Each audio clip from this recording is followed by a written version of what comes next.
And now back to Bobby Likis Car Clinic and your host, Bobby Likis.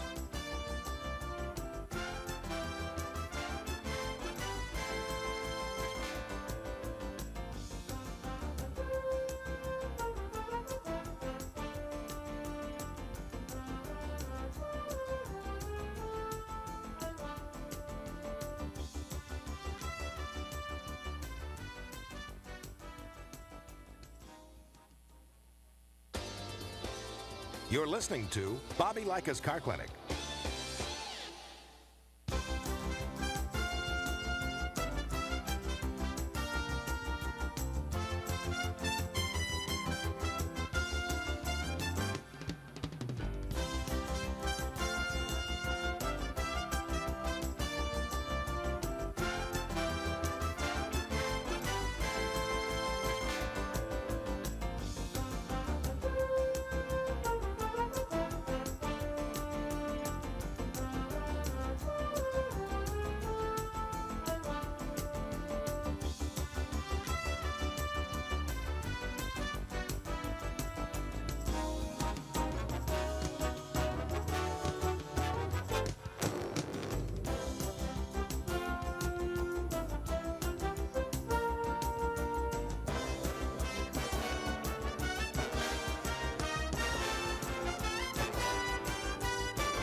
And now back to Bobby Likis Car Clinic and your host, Bobby Likis.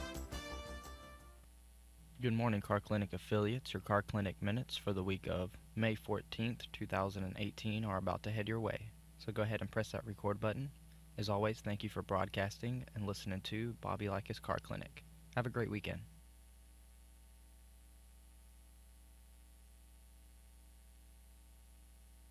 Hi, I'm Bobby Likis with today's Car Clinic Minute. Bigger is better, right? Not necessarily, especially when it comes to oversized wheels and tires on your vehicle. There could be some real consequences for switching from the manufacturer's recommended sizes. And when I come back, I'll tell you why. O'Reilly. When your battery goes dead, everything comes to a stop. Don't take a chance on getting stranded. Stop by O'Reilly Auto Parts and get your battery tested free of charge. If your battery does need replaced, O'Reilly Auto Parts will help you find the exact Superstart battery that fits your car or truck at a guaranteed low price. O'Reilly Auto Parts. Better parts, better prices every day. O'Reilly Auto Parts. Oversized wheels and tires can cost you more than their sticker price. Today's cars' onboard computers are programmed to perform with factory-sized wheels. Switching sizes confuses the computer, and it's not nice to fool Mother Nature or your car's computer. The cost?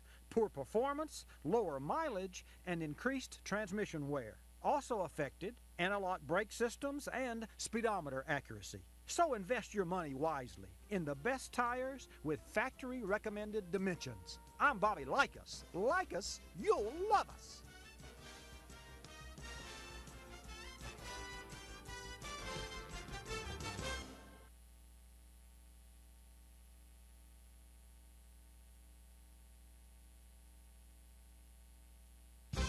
Hi, I'm Bobby Likis with today's Car Clinic Minute. You're all dressed up with places to go.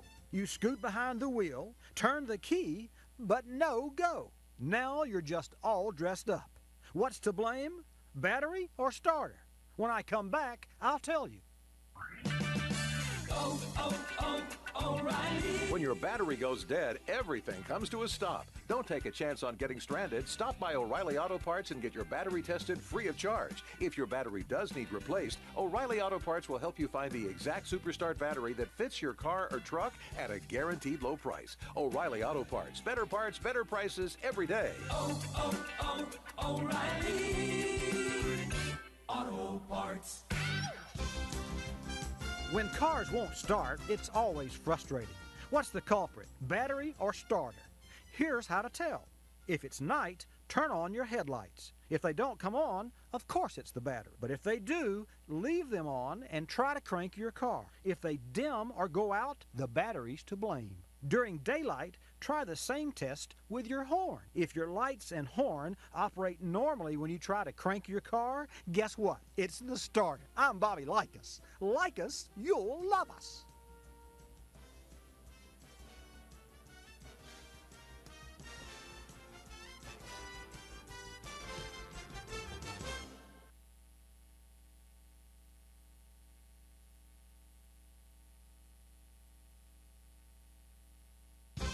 Hi, I'm Bobby Likis with today's Car Clinic Minute. Yesterday in Brakes 101, master cylinders, calipers, and pads were demystified.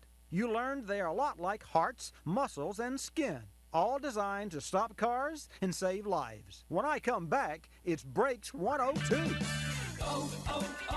O'Reilly. When your battery goes dead, everything comes to a stop. Don't take a chance on getting stranded. Stop by O'Reilly Auto Parts and get your battery tested free of charge. If your battery does need replaced, O'Reilly Auto Parts will help you find the exact Superstart battery that fits your car or truck at a guaranteed low price. O'Reilly Auto Parts, better prices every day. O'Reilly Auto Parts. Welcome to Brakes 102 at Car Clinic College. Today's lesson, analog braking systems, or ABS. Ever pressed the brake and nothing? You just pumped and hoped for the best? Hope no more. The best is here. Computer-controlled ABS. This system monitors the speed of individual wheels and applies precise braking power to each. And if any brake starts to lock or slows at a different rate than the others, that specific brake is automatically pumped or pulsed to prevent lockup. I'm Bobby Likis. Like us, you'll love us.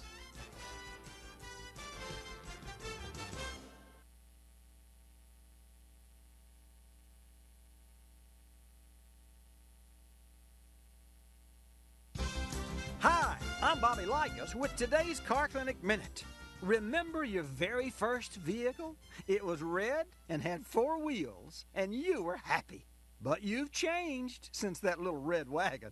When I come back, I'll reveal the latest automotive wish list. O'Reilly. When your battery goes dead, everything comes to a stop. Don't take a chance on getting stranded. Stop by O'Reilly Auto Parts and get your battery tested free of charge. If your battery does need replaced, O'Reilly Auto Parts will help you find the exact Superstart battery that fits your car or truck at a guaranteed low price. O'Reilly Auto Parts, better prices every day. O'Reilly Auto Parts. Remember, as teenagers, you were happy your cars had radios.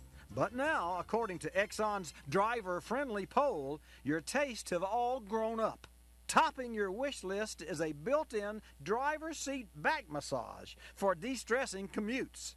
And some of you want to skip the drive-thru and ordered an in-car microwave. And finally, why wait till you get home to surf the net when a dashboard internet connection would be so handy? Wow, all that's missing in your automotive home away from home is the kitchen sink.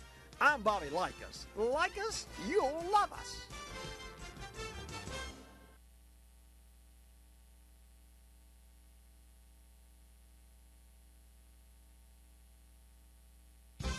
Hi, I'm Bobby Likis with today's Car Clinic Minute.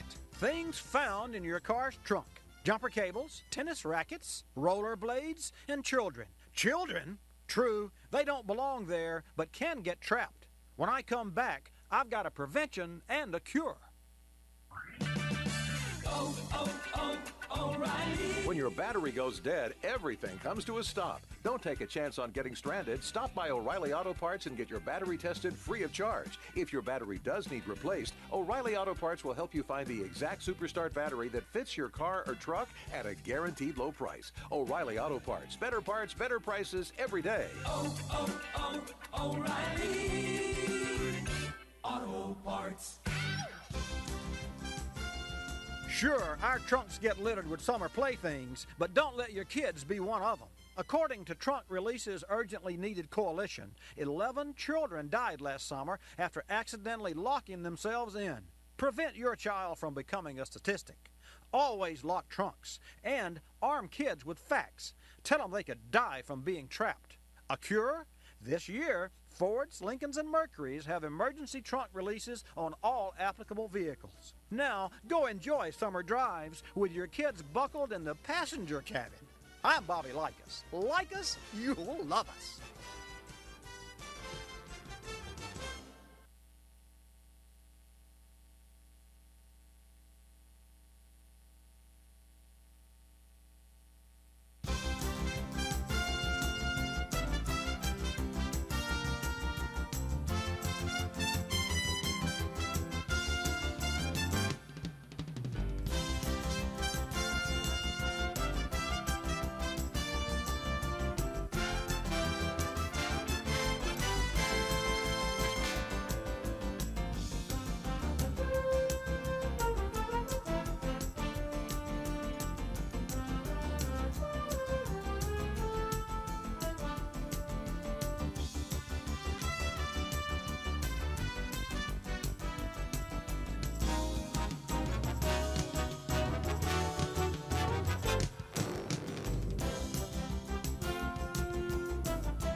Bobby Likis Car Clinic begins at 6 minutes after the hour.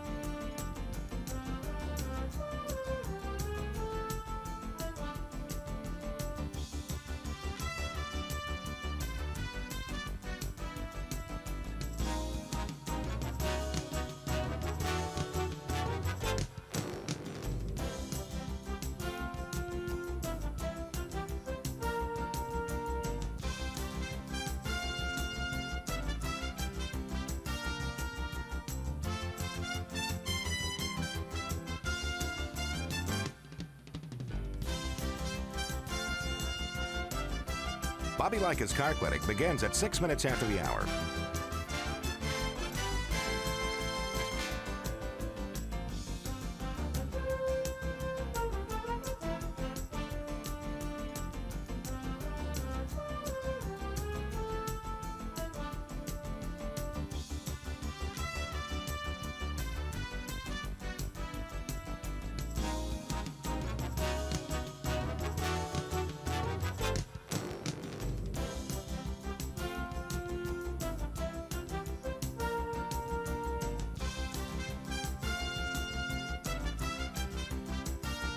Bobby Likis Car Clinic begins at 6 minutes after the hour.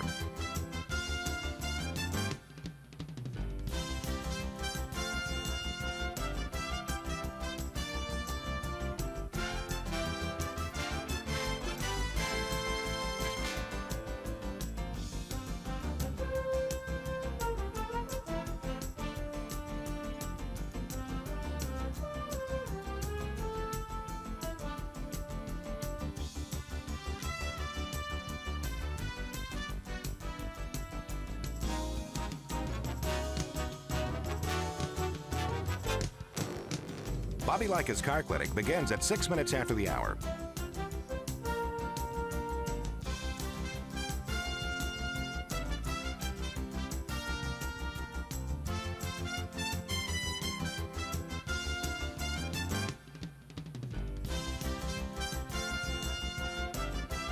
Bobby Likis Car Clinic begins at 6 minutes after the hour. Countdown to 3-minute mark. 5, 4, 3, 2, 1, mark.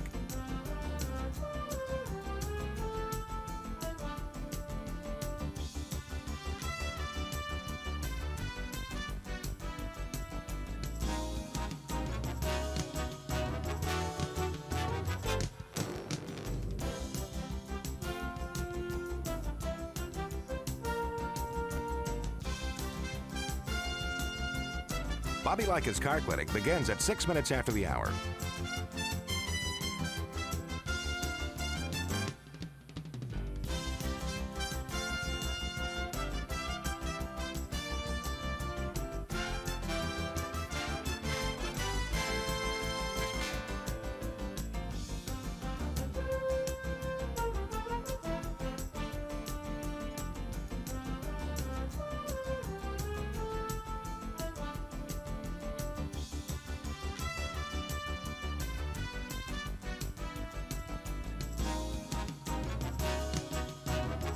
Bobby Likis Car Clinic begins at 6 minutes after the hour.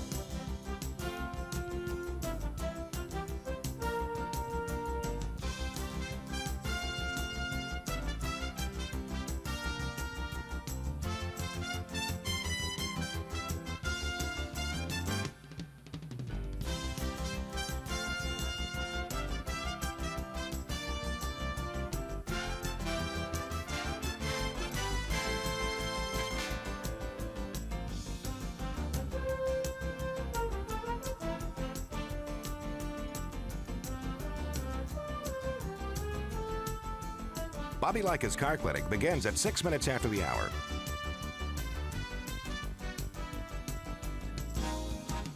Countdown to 1-minute mark. 5, 4, 3, 2, 1, mark.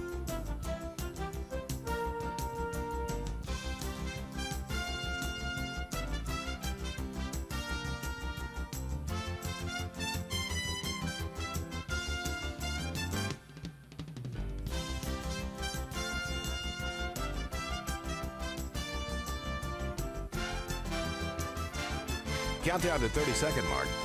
5, 4, 3, 2, 1, mark.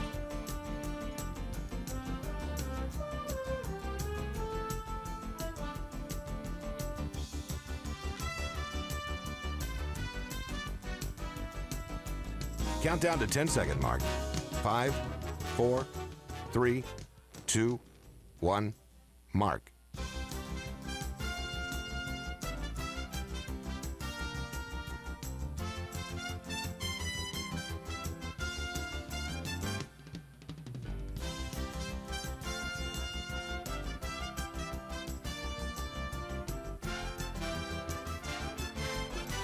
Welcome to Bobby Likis Car Clinic. If you have a car question for Bobby, call now at 1-800-264-5454, toll free from anywhere in America. And now, here's your host, Bobby Likis. And welcome to this edition of Bobby Likis Car Clinic. Stick around and ride with me this hour. Miss Hannah will take your call at 888 Car Clinic. That's 888-227-2546. I know that's the number because she has it posted on my screen. You know, folks, after how many thousands of shows that we've performed here and produced, you would think I would know that number, and I do. But just sometimes does your brain ever, like, shut down? Actually, mine can shut down, but I can't figure out how to do that. But that's okay, because now's not the time. Now's the time for you and I to talk cars, and I'll share with you some information that'll keep your car in your garage and out of mine. But did you know that at least 2 times a year you should take your car into a qualified service shop, whether it's a dealer or independent or chain store, and just have an inspection performed? Bobby Likis Car Clinic is brought to you in part by Motorrad, your first choice for vehicle thermostats and caps. You can learn more about their products and the industry-leading application coverage. Now think about that, industry-leading, which means they can cover every need when it comes to thermostats or radiator caps for your automobile. And if you're in the shop business, you're right there as well. Motorrad. Go to motorradusa.com for all the details, and call me at 888-227-2546. That's the number. I'll be back after this break. If you want the best performing battery, then an Optimal battery is the perfect choice for you. Featuring spiral cell and pure flow technology, Optimal batteries are up to 15 times more vibration resistant and will last up to 3 times as long as a traditional flooded battery. How? The purity of materials, immobilized plates, and cast-on strap help enable longer life and better performance. Optimal batteries, the ultimate power source. Find your next battery at OptimalBatteries.com. That's OptimalBatteries.com. The Car Care Council reminds you that April is National Car Care Month. There's no better time to perform a thorough check of various maintenance items: brakes, battery, tires, cooling system, filters, headlights, the exhaust system are just a few things to consider. Visit carcare.org to find out how you can best keep your car safe, dependable, and on the road longer. It's National Car Care Month. Are you car care aware? Learn more at carcare.org. An 04 Suburban with 256,000 miles recently came into the shop with poor fuel mileage, rough idling cold, and just bad overall performance. No fault codes, but the fuel trim was incorrect. Sensors checked okay, no vacuum leaks, and the engine seemed to be in good shape. Great time for a bottle of Berryman B60 high mileage fuel system cleaner and conditioner. Berryman B60 features HEST, or high energy solvent technology, an exclusive formula that ultimately helps dissolve fuel residue and carbon deposits to restore lost power, reduce rough idle and hesitation, and improve overall drivability. The owner reported back that the fuel economy had increased and the rough idle smoothed out. Berryman B60 is Berryman's strongest formula available. Drive to BerrymanProducts.com for more information on Berryman B60 and all the great Berryman products. That's BerrymanProducts.com. You're listening to Bobby Likis Car Clinic. Ricey Outfitters, I'm Tina. How can I help you? I'd like to place an order. Great. Which item? The cotton roll neck sweater, large. Okay. Periwinkle, Loden, or caramel? The caramel, please. The what? I'd like it in caramel. Oh, the caramel? Yeah, that's what I said, Tina. Actually, you said caramel when it's pronounced caramel. Can't we just call it yellow? No. Everyone knows the best part of a Milky Way. They just don't know how to say it. After all, it's our caramel. It's caramel. Ugh, that makes a Milky Way great. You start my morning, you stir in my soul, you warm my heart, make me feel whole. Your aroma calls me, starts my morning, happy morning. Your name is Folgers Mountain Grow, now you're here. Your aroma helps me wake and the day is mine to take. The best part of waking up is Folgers in your cup.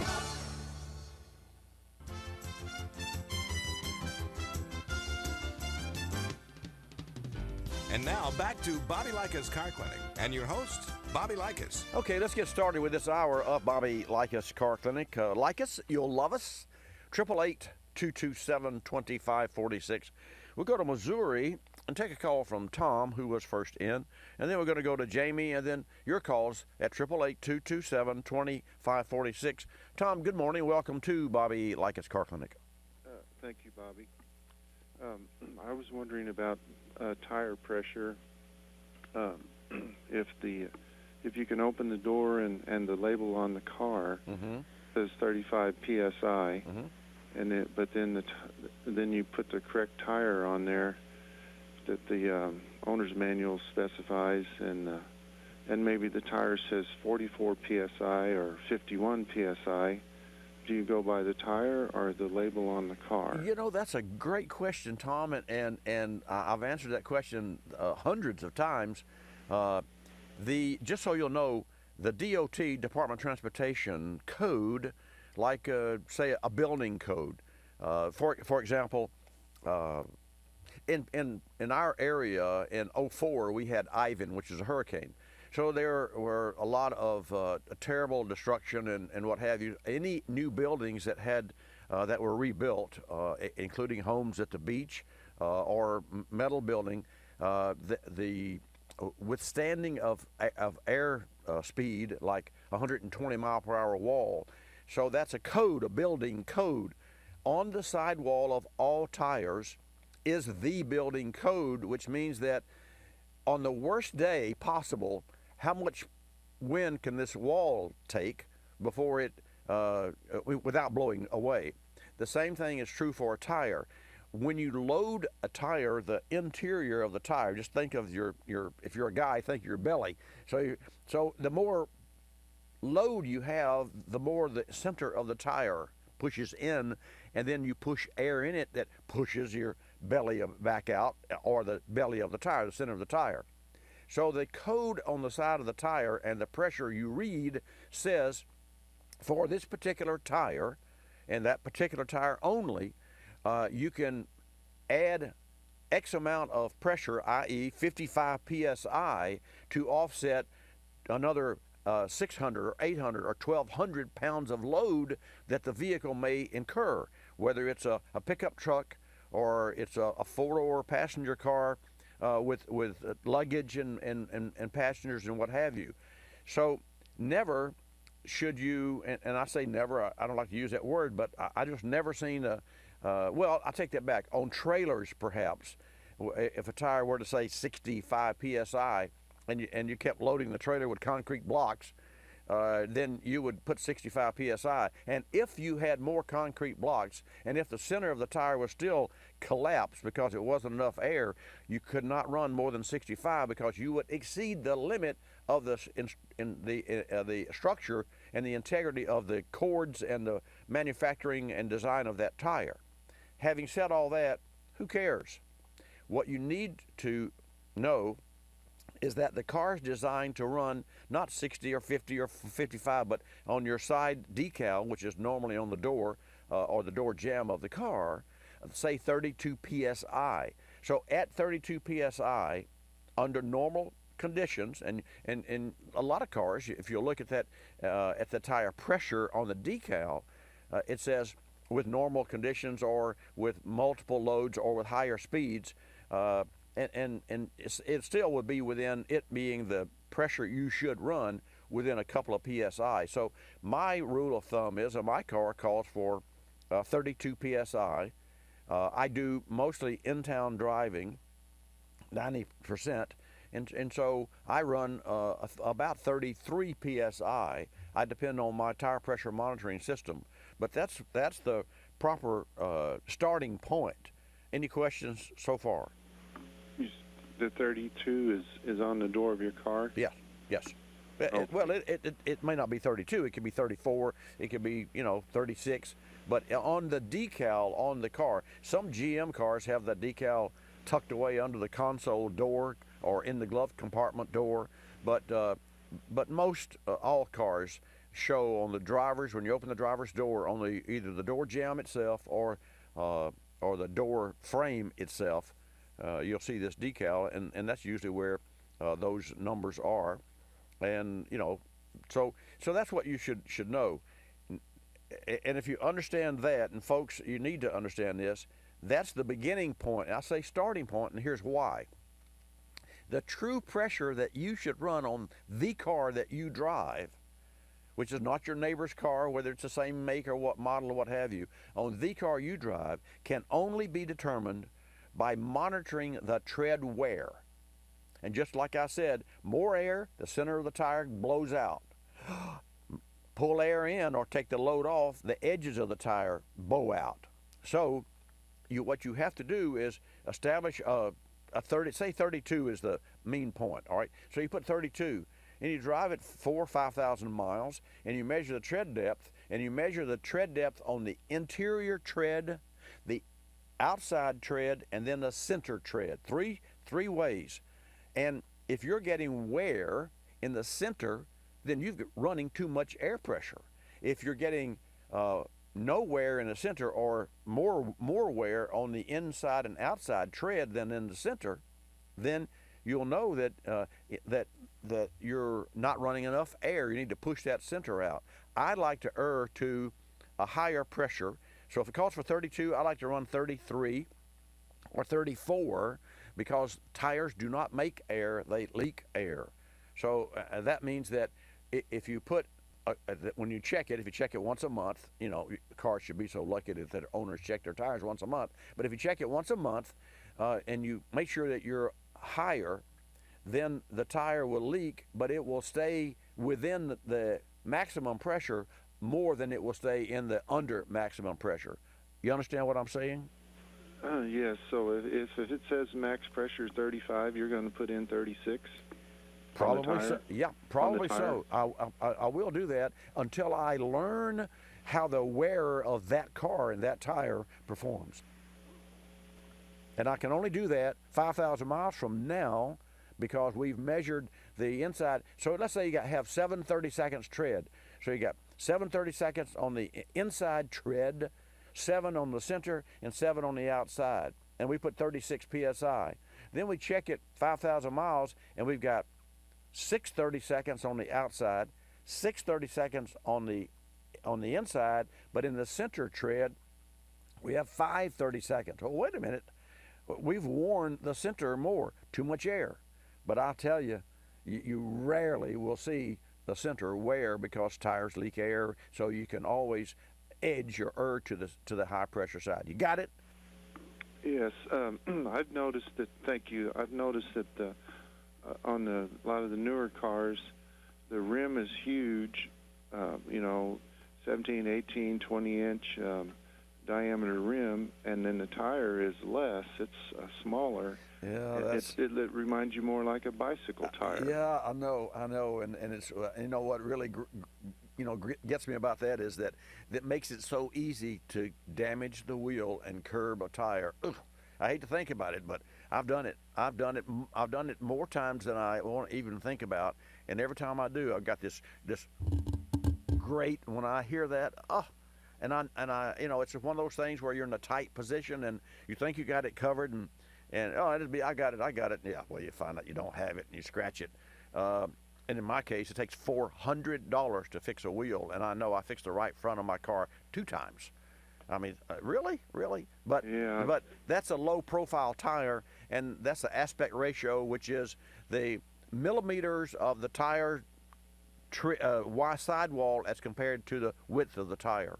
So that's where all those numbers, and we did I don't have it in front of me, but it's really interesting to read all those numbers like P205, 80, HRV, V. I can't even call the numbers. All that means that the tire is made for passenger car, and the aspect ratio is the wall size and the tread width, and then the V rated is for high speed, which means the tire can. And then you got the run flat tires, and that is my least favorite of all tires, run flat. And I like the solidarity. I like the rigidness of a well-made tire, but a tire that is made to run flat is like a carcass with bones in it. I mean, you can run the air out of it. You can still drive at 50 miles an hour. I mean, it's just too much. So, if you don't have any air in the tire, you almost have it like the old-fashioned tires before we had pneumatic tires. Hey, got to go, Tom. Thank you for your call. Where do you live? I'm in southeast Missouri, Yeah. below St. Louis. Hey, nice talking with you, and thanks for your call. That issue or that question is a one that everyone should pay attention to, because that's an easy way to get better gas mileage is to run a little higher pressure, and it's also make sure that your car can withstand the potholes more or less, because you have the adequate tire for that to hold the car up and to that tire patch on the road. Thanks for your call, Tom. We'll come back and take Jamie's call in Kansas. And folks, it's your turn. 888-227-2546. I have the number right there. Motorrad, a longtime OE supplier, is the leader in automotive thermostats and fuel and oil coolant caps. Motorrad's state-of-the-art quality control and functional testing systems ensure high-quality, long-lasting products. Motorrad delivers world-class product development, providing all the parts and accessories needed to do the job right the first time, every time. Motorrad offers the best coverage of thermostats and closure caps in the world for virtually any vehicle and engine on or off the road. Motorrad, leading the way in coverage and service. I am for the child who lives in motels, cars, and shelters. The child finally put in foster care, a group home, where he sleeps not on a bed, but a temporary cot. That is the child I am for. And because I am, he'll be that much more likely to find a safe, permanent home. I am a court-appointed special advocate volunteer. I am you. Lift up a child's voice, a child's life. Get involved at casaforchildren.org.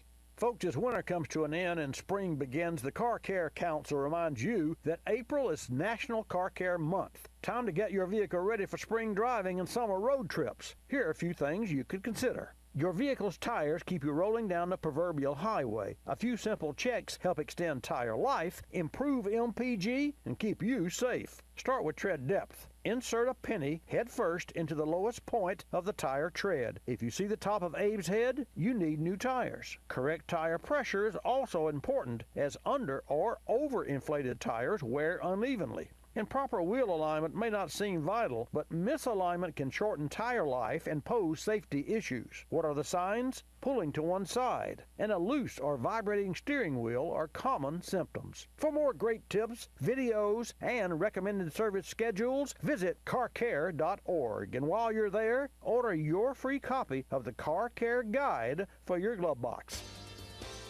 You're listening to Bobby Likis Car Clinic. The airlines like to have sales. Summer getaway sales, holiday sales, winter sales. Truth is, at any moment, some airline somewhere is on sale with low fares to great destinations. Travelocity knows exactly what's going on, who's on sale, to where, and when, at over 700 airlines worldwide. We even have this nifty feature that lets you look at a calendar so that you can see exactly the days the great fares are available. Travelocity.com. Go virtually anywhere. AOL keyword, travel. Hun, guess my temperature. It's 2 a.m. Go to sleep. Come on, one guess. Higher, 98. Higher. Higher, 99. You're getting warmer. Wait, I'm getting warmer. Cold symptoms keeping you from getting a good night's sleep? Get NyQuil, the nighttime sniffling, sneezing, coughing, aching, stuffy head, fever so you can sleep better to feel better medicine. Use as directed. One more guess. 100? Yes. Tell her what she's won, Bob.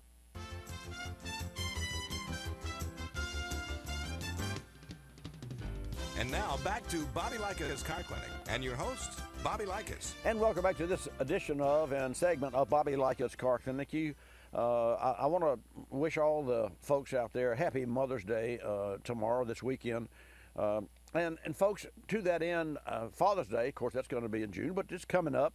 And if you have a story where perhaps your father saved you, you know, some SOS story to help celebrate Father's Day in June, that would be really interesting. I have one. I won't get into it, but I have one that's really very interesting. At least it was to me. At the time, it wasn't. But as I think back, let's go to Kansas and take a call. Then we'll take yours. 888-227-2546. Jamie, good morning. Welcome to Bobby Likis Car Clinic. Good morning, Bobby. Thanks for taking the call. You're welcome. I had a question on drain intervals for E85 ethanol. What your opinion was on that? What do you mean drain intervals? In my owner's manual, it shows I should be servicing my oil sooner than later if I run the E85. Is your opinion the same on that, or that's what I was wanting to... No, I don't. The fuel doesn't have anything to do with drain intervals of oil. An oil is oil. I mean, I don't understand your question. Where do you get that information? What they get is fuel dilution because you're running more volume. That's just not the case at all. Who says that? That's what I want to know. That's in your owner's manual. If you look, they want you to change your oil sooner than later. If you're running so E85, let me ask you a question. If I'm running an E85 Tahoe, and I'm running E85, my owner's manual tells me to change it at what level versus, or what mileage versus E10. What does it say? You're probably looking at 5,000 rather than 7,500. Does it say that in the manual? Yes, it does. Well, I didn't know that, and quite candidly, I would pay absolutely no attention to that, because why would it say that, and for what purpose would it possibly say that? Because are you saying there's some fuel dilution? Yes, that's what they've determined, that ethanol's bad on oil because of the more volume. They're going to want you to change it. I do not believe that. That's what I want to hear. How would a piston? Think about this. Think about this. Now, I wish we had some engineer with us today. Liquid will not burn. If I'm sitting on a million gallon tank of gasoline or fuel or E85 or E10 or straight gasoline, and let's say it comes up, there's a 1 million gallon tank below me and a 4-inch pipe that comes up. I can take a match and put it out, because in the gas, and it may go bloop, because the only thing that will burn is not the fuel. Liquid fuel will not burn. It has to be a fume, a gaseous state, from a liquid to a gaseous state. And so when it goes into the combustion process, it is heated and compressed and mixed with air and turns into a gas of vapor, and then that burns. And what doesn't burn are some debris left over, mostly from the gasoline part, not the ethanol, and that goes out the tailpipe, and that's what a catalytic converter is designed for. And Jamie, here's why I am so adamant about it. Do you know that the Fahrenheit degrees at which alcohol evaporates? No, but it's real low. Yes, like I think as memory 174. I think it's 174 degrees. So for anyone to say that there's fuel dilution, i.e. from alcohol fuels, that goes out the tailpipe or goes in past the rings when the combustion temperature is 2,000 degrees, or and you got a chemical that's 174 degree, and that's all the heat it can stand, is really is misinformed. And I'm going to look at, and thank you for don't go away, but I'm going to look at the E85 owner's manual, and I want to read that for myself. I think they scare a lot of people away from using the product because of these so-called people that really don't know what they're talking about. Well, there's obviously that is the dumbest thing I've ever heard in my life. Not from you, but I mean from that. And I'm going to look in the owner's manual, and here's why. Ethanol in and of itself is nothing more than corn liquor, if it's made from corn, that is 200 proof grain alcohol, and then they denature it so that we can't drink it by putting 2 gallons of gasoline in it. And ethanol has a 113 octane rating, and so it's used to elevate the octane of gasoline, because it's the cheapest, cleanest octane enhancer on the planet. So there are a lot of pros and cons, and of course I haven't gotten into the battle, the fray of the ethanol, because quite honestly I'm really tired of so many people saying, oh, that stuff will cause water, reaches out and grabs water from the sky. That's the most ridiculous thing I've ever seen. Ethanol will suspend moisture. And I don't want to get into too much of this, except this. Phase separation. You ever heard of phase separation? Yeah. That's the biggest brouhaha of anyone that's uneducated in chemical makeup of gasoline and ethanol. The first flex fuel car in the world was Henry Ford's 1908 Model T, and Henry Ford's first 1896 Quadra cycle ran on 100% ethanol. And so, but companies are getting rich on additives to correct phase. Yeah. Well, there are companies that make like antifreeze for gasoline. Yeah, and it contains ethanol. In fact, and ethanol's taking care of it naturally. Yeah, naturally. I mean, so yeah, I'm going to look at that manual. Let me ask this one question though before I let you get away. Did you read with your own eyes what you just told me? Yes, it is. It is definitely. I've got a 2014 Silverado, and it definitely tells me to change my oil if I use E85 sooner than later, way sooner than the normal interval of 7,500. I'm not. It's somewhere around that 4,000 to 5,000 range. It is not at 7,500. They do not want you to go that far. I can tell you that for sure. Well, I really am going to read that, and I would like to know particularly for what reason that would be, because once you pressurize and vaporize fuel that's formulated to be used in an internal combustion engine, that there should be the whole trick is to try to convert as much energy from the fuel as you possibly can. Now, I will say this: it is possible. I'm trying to in my brain here rationalize this. It is possible that in cold climates, because of the read vapor pressure of the fuel with ethanol, it is possible in real cold climates that fuel wouldn't light off. So perhaps in a cold, very cold, maybe North Dakota, I'd have to, but that would be a stretch too, my friend. I've seen no evidence in my 47 years of in business, plus the other barefoot years. I've seen no evidence of any damage of any car that's ever been in my shop, and we've serviced more than 250,000 automobiles from ethanol. I've seen a lot of cars damaged with dirty fuel, but it's not the fuel's fault. It's the storage facility or the tank underground or the tanker I mean, yeah. But anyway, I sure appreciate you calling me. You kind of got me riled up because I like to know, and I insist on knowing the facts. And so I think the facts need to be gotten out too. That's what I. Yeah, absolutely. Well, I will tell you this: the Daytona NASCAR engines.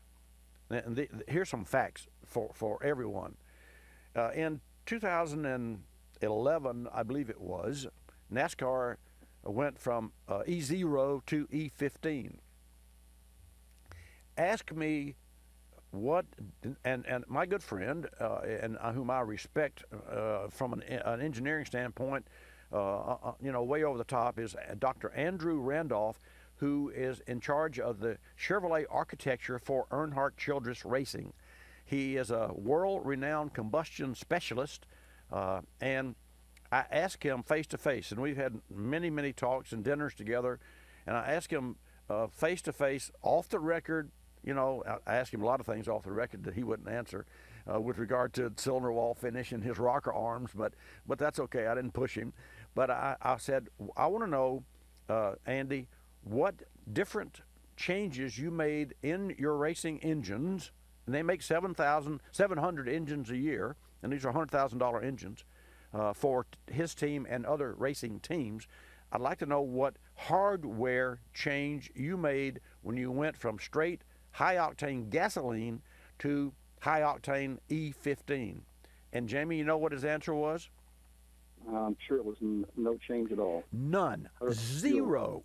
He made zero mechanical changes. I said, well, what did you do? He said, Bobby, you know what we did? We changed the timing and the air-fuel ratio because ethanol contains oxygen.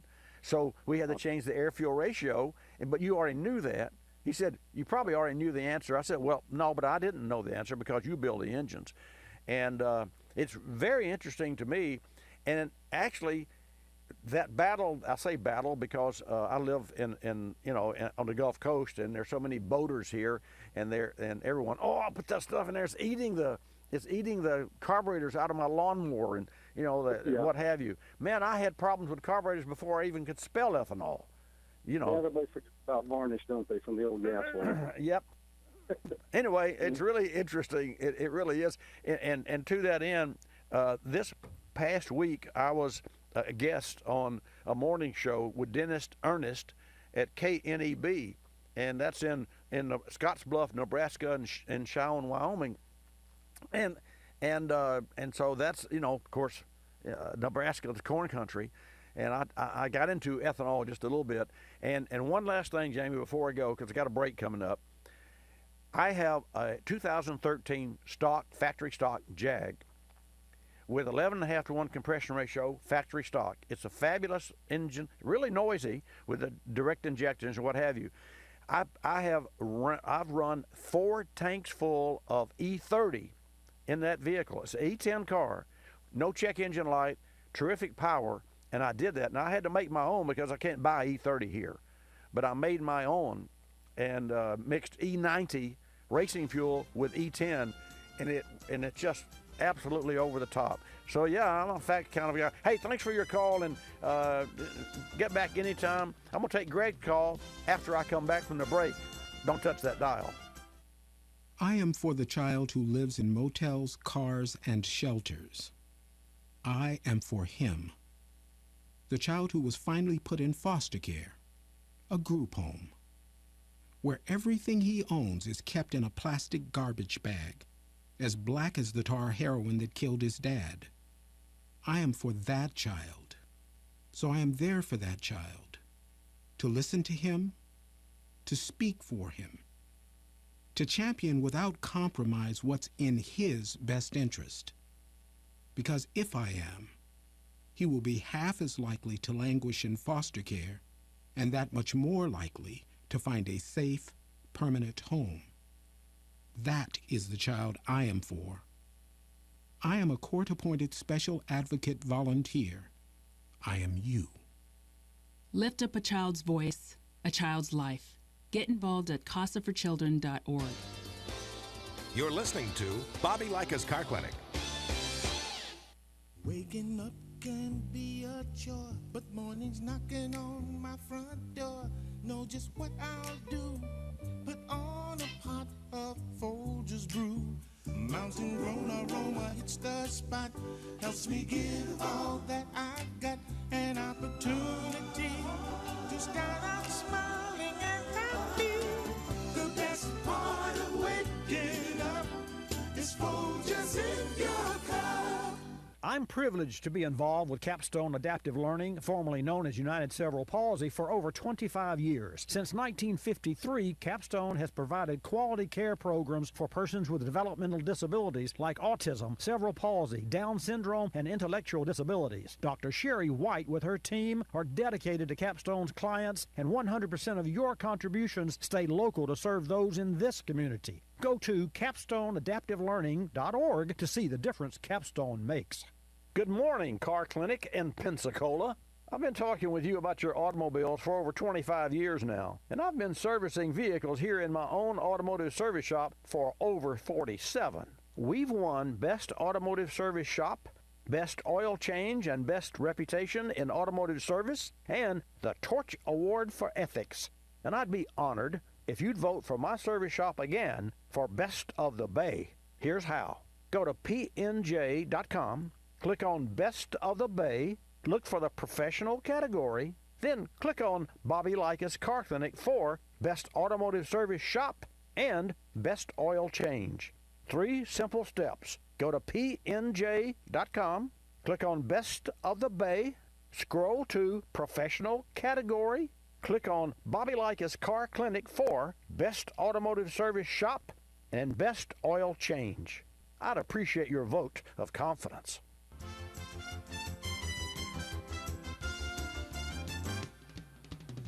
And now back to Bobby Likis Car Clinic and your host, Bobby Likis. And welcome back to this segment of Bobby Likis Car Clinic. Gas prices. Here we go again. Well, let's see. Okay. All right. Same time this time last year, the gas prices are higher in every region of the country. Last week, if I compare this week's average gas price, they are higher in all but 3 of the regions. And that price is $2.84.5. California, $3.46. So your gasoline continues to elevate in price. It's going to be curious to me And you know, we've all heard about Ford Motor Company shifting its direction toward away from cars. And so it's going to be toward SUVs and those sorts of things, and even the smaller SUVs. That's because they're getting better gas mileage. But by and large, every time gas prices are nearing the $4 mark, people quit buying trucks and quit buying, I mean, not they don't stop, but that the reduced sale of SUVs and trucks. But it seems like that now, as efficient as newer engines are and will be and continue to be, we're going to see that you can still drive the SUV of your choice because you're still going to get really decent gas mileage, even if it is $3.50 a gallon. But I wonder how it's going to be when it goes beyond the 4, and I wonder what our threshold is, our chokehold with gas prices. I'd say it's $5. That's what I say, but we'll see. Let's go to Greg. Take a call from Greg with the Toyota Tundra. Greg, good morning. Welcome to Bobby Likis Car Clinic. Hey, Bobby. Listen, first I wanted to thank my dad had got a 500 SL Mercedes convertible, and it was acting kind of weird, and you were the only place in town last year that could get it fixed. So he said you did a real good job on it. Well, thank you. Appreciate that. The other thing I wanted to say was, let's see, when you were talking about the tire pressure, I had a Nissan Titan. I think it was a 2008. Mm-hmm. And when I got it and drove it from, I was stationed in Jacksonville, Florida. I drove it to Pensacola, and it ran out of gas. I didn't even have enough money to get, or enough gas to get home. I just had a Chevy Silverado, and in the Chevy, I could get home from Jacksonville and still have gas to drive around the next day. So I couldn't believe that Nissan was getting that bad of a gas mileage. And then I did, like when you mentioned that, I looked at the tire pressure, and it said 32 on the door. Sure enough, the tires had 32, but the tires themselves said 45. So I went to I put 40 in them. When I drove back to Jacksonville, sure enough, I made it all the way to Jacksonville, and I had gas enough to drive the next day. Well, so it made that much of a difference over that 345-mile trip. And I'm not surprised, but you do realize that when you push the center of the tire out with excessive pressure, then you're riding on less tread. You don't have the contact patch that tire is designed to have, so that's a trade-off. Yeah. You know, you understand that, of course. Yeah. Okay, all right. I understand. I think I might have got 45,000 miles out of them, so it wasn't too bad. But check for the mileage, and for one thing, when you let off the gas, you could feel the truck slowing down, almost like the brake was on. Right. Once I aired them up, you could let off the gas, and the truck just would maintain its speed. Wow, that's cool. On the premium gas, let's see. There was I saw a show where some honchos from BMW, Mercedes, and Porsche were all at a table, and this international consortium was asking them questions about the cars that go all over the world. Right. And one of the questions that came up was, they said, hey, all these continents around the world, Africa, South America, Australia, most of Asia, all these other places, they don't have premium gas. So they said, what do you do to your cars to adjust them? They said nothing. Nothing. So they were like, you mean the car comes here and we're driving, they said, so what's the problem? They said nothing. You're probably going to lose on a 400 horsepower car, about 5 horsepower. That's it. They said the cars will adjust to whatever kind of gas you're feeding them. And that was the question I wanted you to address, because maybe you could have some insight. And then there was one comment I wanted to have was when you said to get on the highway about once a month, you said you would depress the gas pedal to the floor. I think in your Jaguar or something. I do. To clean out the valves. Well, in my Toyota Tundra, I did that right over here coming off Davis Highway, and I hit about 95 miles an hour, and I had to slam on the brakes. So some vehicles that may not be a good idea for. No. I don't know how fast your Jaguar is, but my Tundra was really cooking by the time I hit the highway. The other question, we always had this at work, and nobody could answer it. Lingenfelter.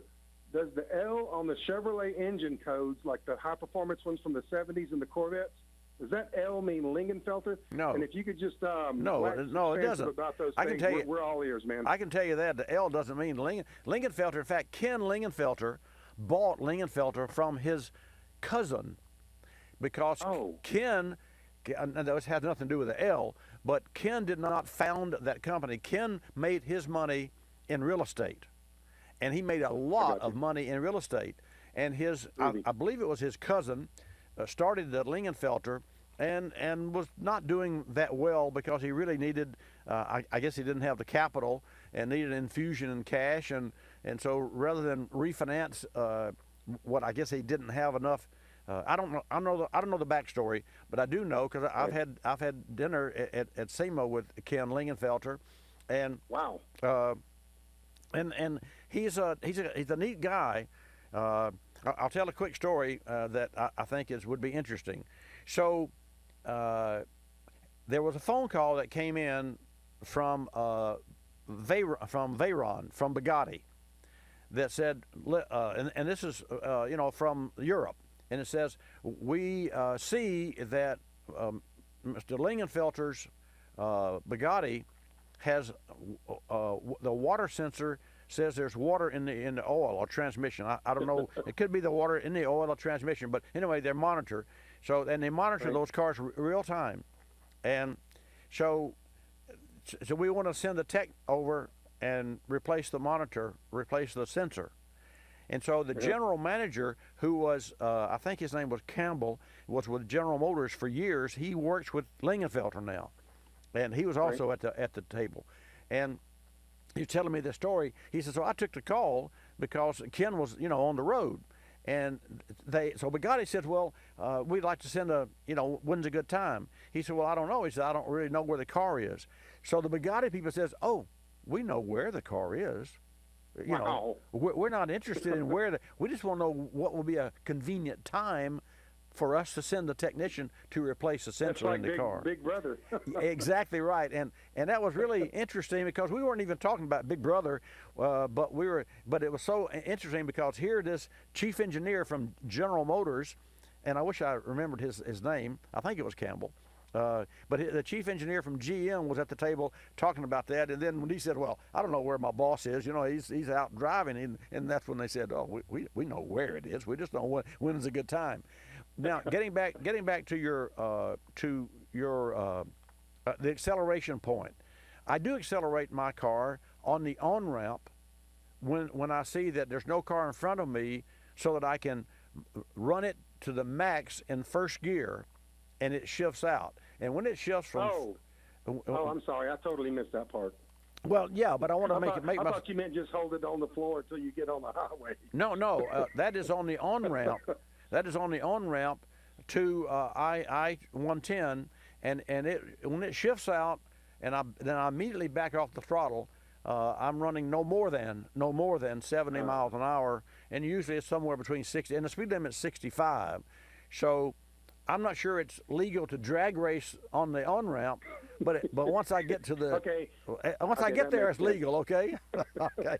All right. So that's a little story. I missed that first gear part, but two of my buddies had Celine Mustangs, and they swore up and down you could only run 93 octane. That's why I was asking about the 93. Okay, let's talk about that. We never could get a straight answer on that. Okay, well, here's the straight answer, and this is, and think about it. If super chips, you hear me talking about super chips, and that is a fantastic program or tuner. If super chips can take a 2017 EcoBoost Ford and tune it and get 116 horsepower without opening the hood. Good gosh. Think about that. How much horsepower are we leaving under the hood on the table? But let's back up. How do they do that? Well, they modify the mapping of the computer tuning, but you have to put in when you hand program this vehicle, which takes all of 5-6 minutes. I've done it. When you put in the program, it says what kind of fuel. Have you changed the gear ratio? What kind of tires? Have you changed those? Well, obviously, you're going to put in 93 fuel. So if you promise or if you tune the program on the highest octane, then what the Super Chips tuner does, it will extract the most power from that engine that is possible because it advances the timing, which helps the fuel atomize and will run in a higher gear with more power. So a higher gear is lower RPM, more power allows you to shift it into higher gear sooner, and voila, your gas mileage goes up and your power goes up, and the engine actually runs cleaner. Now, having said that, and I asked specifically because I talked with an engineer from Flashback, which is the parent company super chips. I said, how can you do this? I mean, as I said, I'm a want-to-know kind of guy, facts, right? So Greg, he says, we are not limited by the same mandates and rules that the factory is. So the OEMs make the engines, and they know, and we know that the engine can produce more, but they can't sell it on the showroom floor under those circumstances because. So they're just being real conservative. Very conservative. Very conservative. Problems, right? Very conservative. Yeah. And so that's why. Gotcha. So I had to know that because I said, well, how do you get 100 horsepower out of a stock engine? Because I'm from the school where you have to go inside the engine to get more compression, to get more power. And you know what? Right. That's no longer true. And that's why that being the way the engines are designed today and computers are designed, that's why they limit the top speed of, say, a Mercedes to 155 miles an hour. Not that it won't go faster, but it's limited. And to that end, Ford trucks that I learned this from my listeners. Ford trucks are limited to 100 miles an hour. Wow. So how do you limit how does a truck know it's going 100 miles an hour? Because you put it in second gear or third gear instead of overdrive. The engine's turning more RPM, put it in overdrive and trick it. But no, it's a speed sensor, and it's limited to in RPM. Now, you can, by using the tuner, you can modify all those things and extract more from the vehicle that you have without without breaking the bank. But anyway, getting back, and then one more question that you had with regard to octane. Ping sensors, a knock sensor in a vehicle, and they all have knock sensors, recognize the frequency of the knock long before it's audible to a human. And what happens is that onboard computer will retard the timing. And here's an example. The Ford EcoBoost will retard the timing up to or down to 30 degrees after top dead center, which Right. makes it a dog. And he said, well, how does that happen? Well, let's say you're going 25, 30 miles an hour and the lights change in front of you. It's red, so you're slowing down. You haven't come to a stop. You haven't really slowed. You're still going 15 miles an hour, so the vehicle's probably still in third gear because you have to come to a stop for it to really go into first gear. You with me now? So we're rolling. All of a sudden, the light changes green. The car it takes off in front of you, and you're still going 15 miles an hour, but you slow a little more and you turn the corner and you step on the accelerator, but not aggressively. So the engine is lugging because it's going 15 miles an hour in third gear, and it doesn't like it.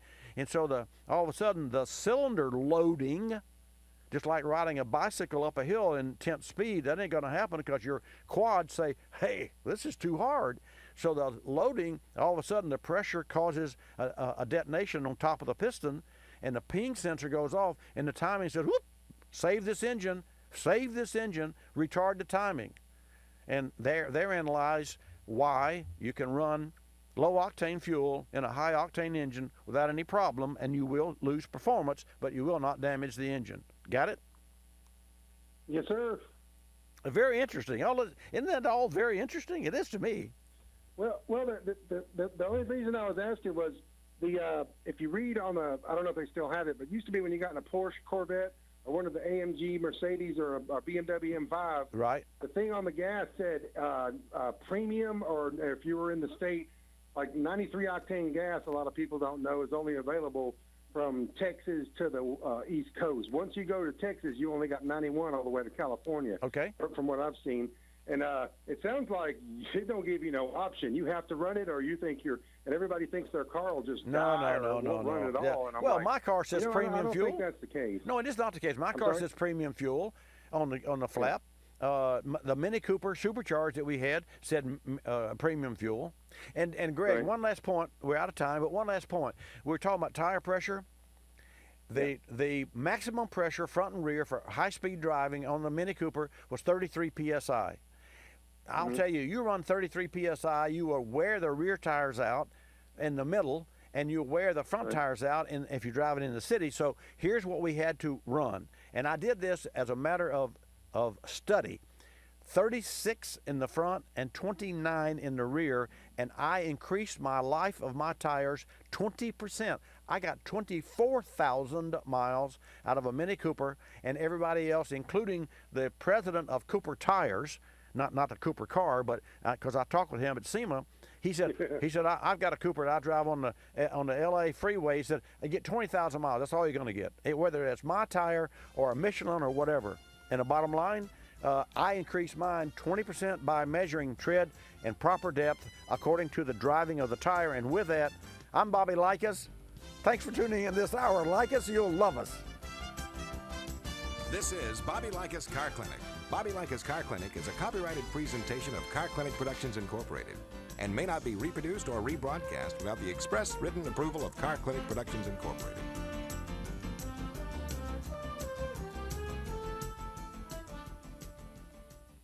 Berryman's B12 Chem Tool features HEST, or high energy solvent technology, which helps maximize one tank cleanup of intake valves, injectors, carburetors, and combustion chambers. But don't take our word for it. Jason's 06 Mitsubishi Lancer had an off-the-line low RPM detonation problem. According to Jason, one bottle of Berryman B12 Chem Tool and 25 miles, wow, the detonation was completely gone and he could feel the difference. Learn more about Berryman products and their HEST technology at berrymanproducts.com.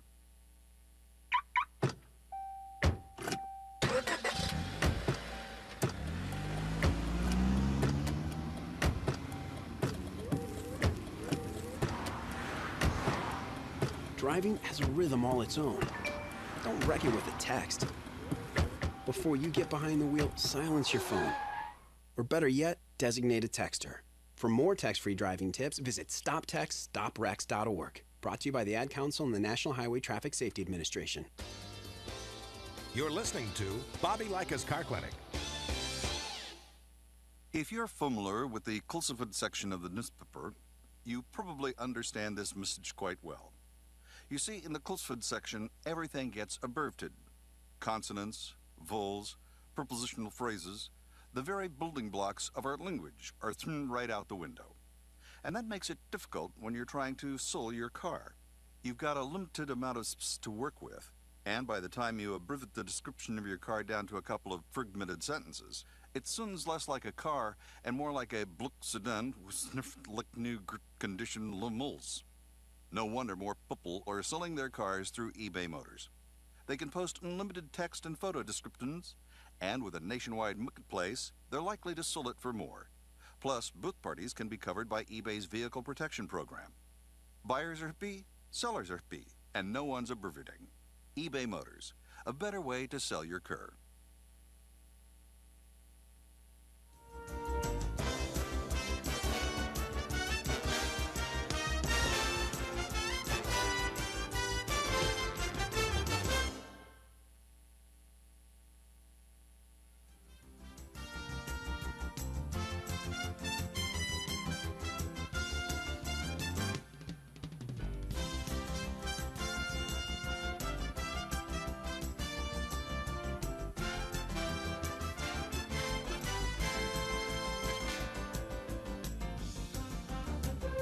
Bobby Likis Car Clinic begins at 6 minutes after the hour.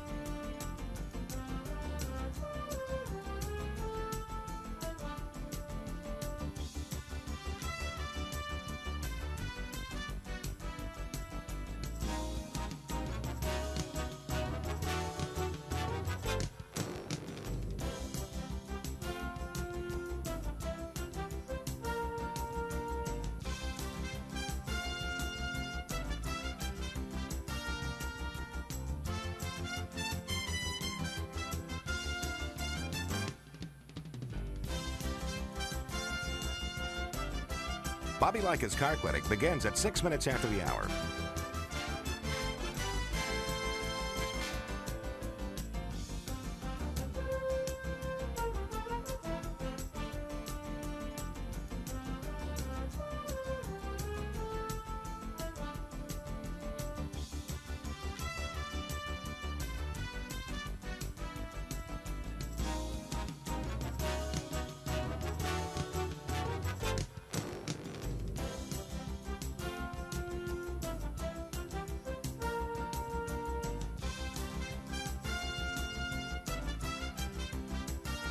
Bobby Likis Car Clinic begins at 6 minutes after the hour.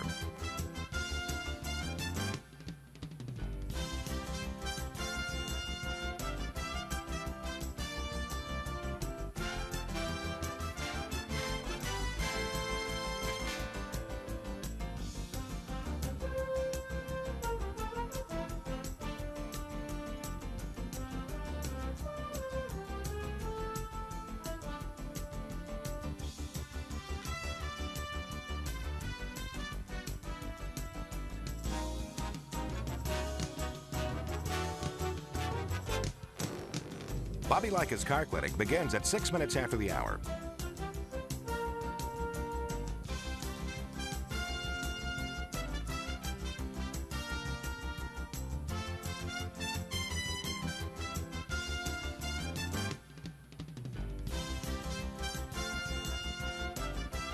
Bobby Likis Car Clinic begins at 6 minutes after the hour.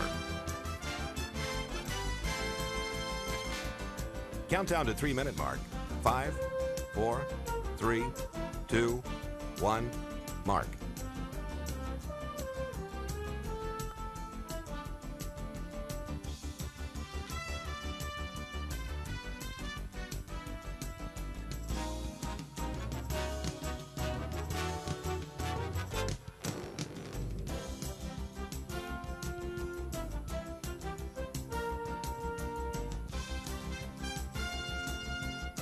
Bobby Likis Car Clinic begins at 6 minutes after the hour.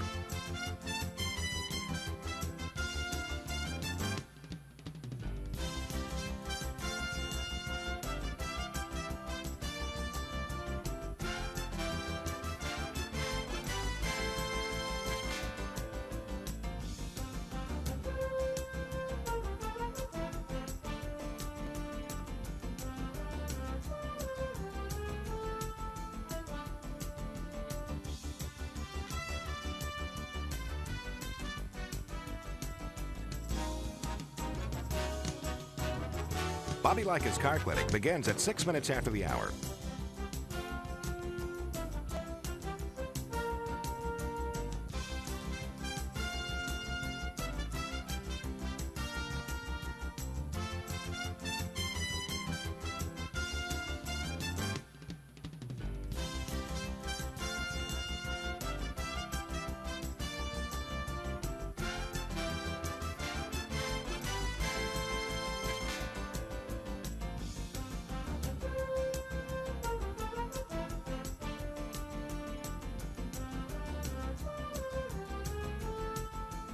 Bobby Likis Car Clinic begins at 6 minutes after the hour.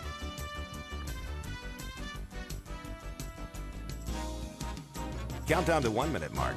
5, 4, 3, 2, 1, mark.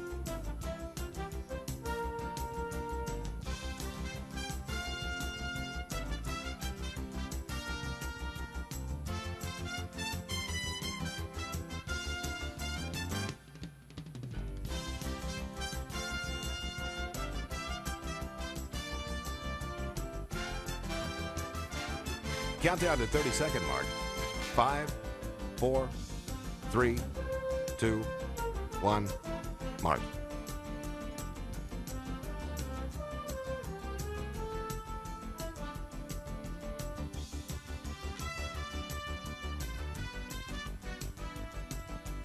Countdown to 10-second mark. 5, 4, 3, 2, 1, mark.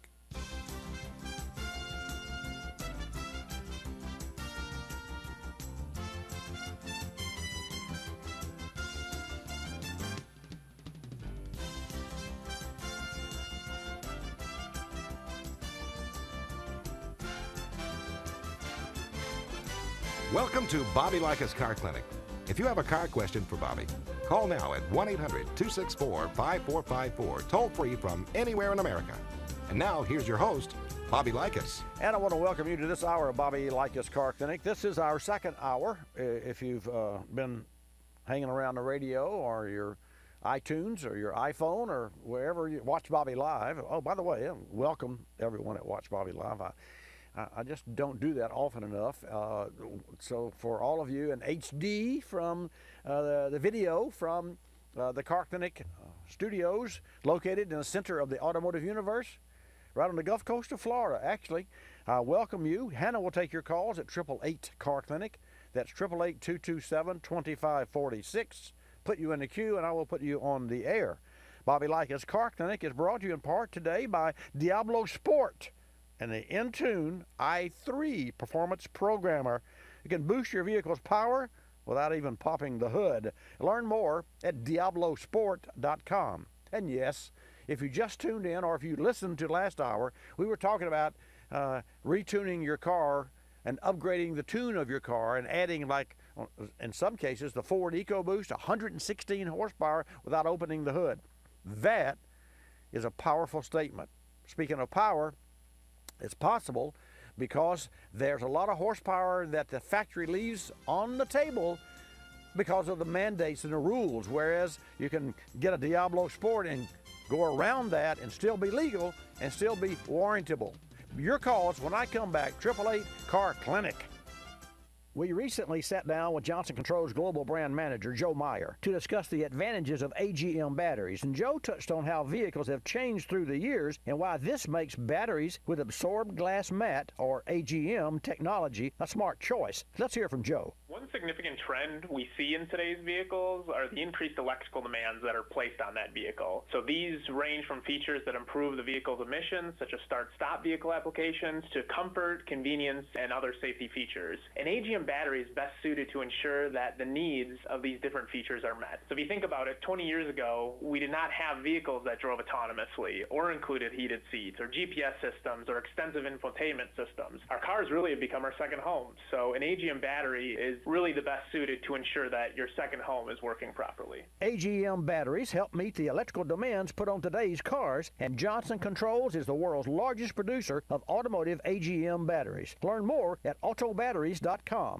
Talking tunes. No, not the ones on your radio. The ones that allow you to reprogram your vehicle's factory computer without even popping the hood. The result is more power, more torque, and a better overall driving experience. We recently sat down with Jim McGinn, Vice President of Marketing for Power Tech. Jim touched on another benefit associated with automotive tuning and efficiency. Let's hear how tuning your vehicle can lead to increased fuel economy. Superchips tuning essentially increases your vehicle's timing. It allows the truck or the car, the SUV or Jeep to run in a higher gear, and it improves the process which we call atomization, which is essentially it turns bulk liquid into spray, and when you achieve this, you increase fuel pressure and you increase your fuel economy. So as a result, you can run the vehicle in a higher gear with advanced timing, and you get a more complete burn. We've done extensive road and dyno testing to validate these claims, and it really impacts the bottom line for the consumer with the Superchips Flash Pack. Find your perfect tune at superchips.com. You're listening to Bobby Likis Car Clinic. Another lending success story from LendingTree.com. Car dealers like playing games. They play percentage points, they play markups, but I don't like playing with my money. So I got my auto loan through LendingTree.com. I filled out one simple form, a marketplace of banks and lenders competed over it, and I got 4 offers back within hours. After all, the car buying game is a lot easier to win when you're holding all the cards. LendingTree.com. When banks compete, you win. For additional information and state license disclosures, please visit our website located at LendingTree.com.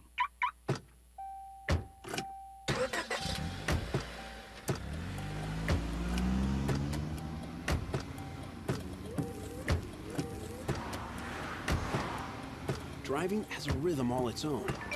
Don't wreck it with a text. Before you get behind the wheel, silence your phone. Or better yet, designate a texter. For more text-free driving tips, visit stoptextstoprex.org. Brought to you by the Ad Council and the National Highway Traffic Safety Administration.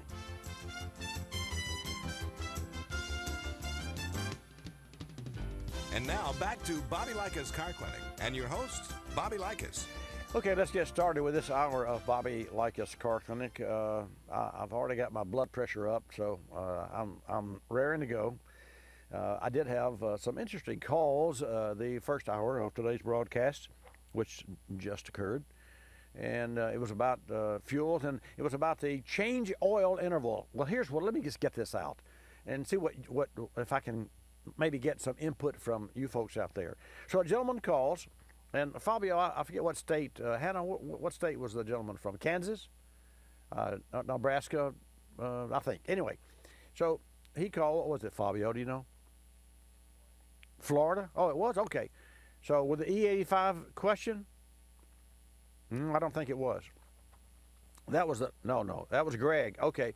Yeah, where was he calling from? And Jamie in Kansas. So Jamie in Kansas calls and he said he's got an E85 and his owner's manual says to change the oil sooner if you have an E85 car versus a standard E10 or a standard non-flex fuel. I challenge that statement, and I challenge the reasoning behind it, and furthermore, I totally disagree with it. So if you have an owner's manual handy and you have an E85 car, I'd love to see a picture of that. I'd love to see the in writing, and then I want to call the manufacturer and engineers and find out why that they're saying that, because fuel that unless it was flooding the engine would have nothing to do with the oil in the bottom of the engine. Okay, I won't go there. 888 Car Clinic, you can, please do. 888-227-2546.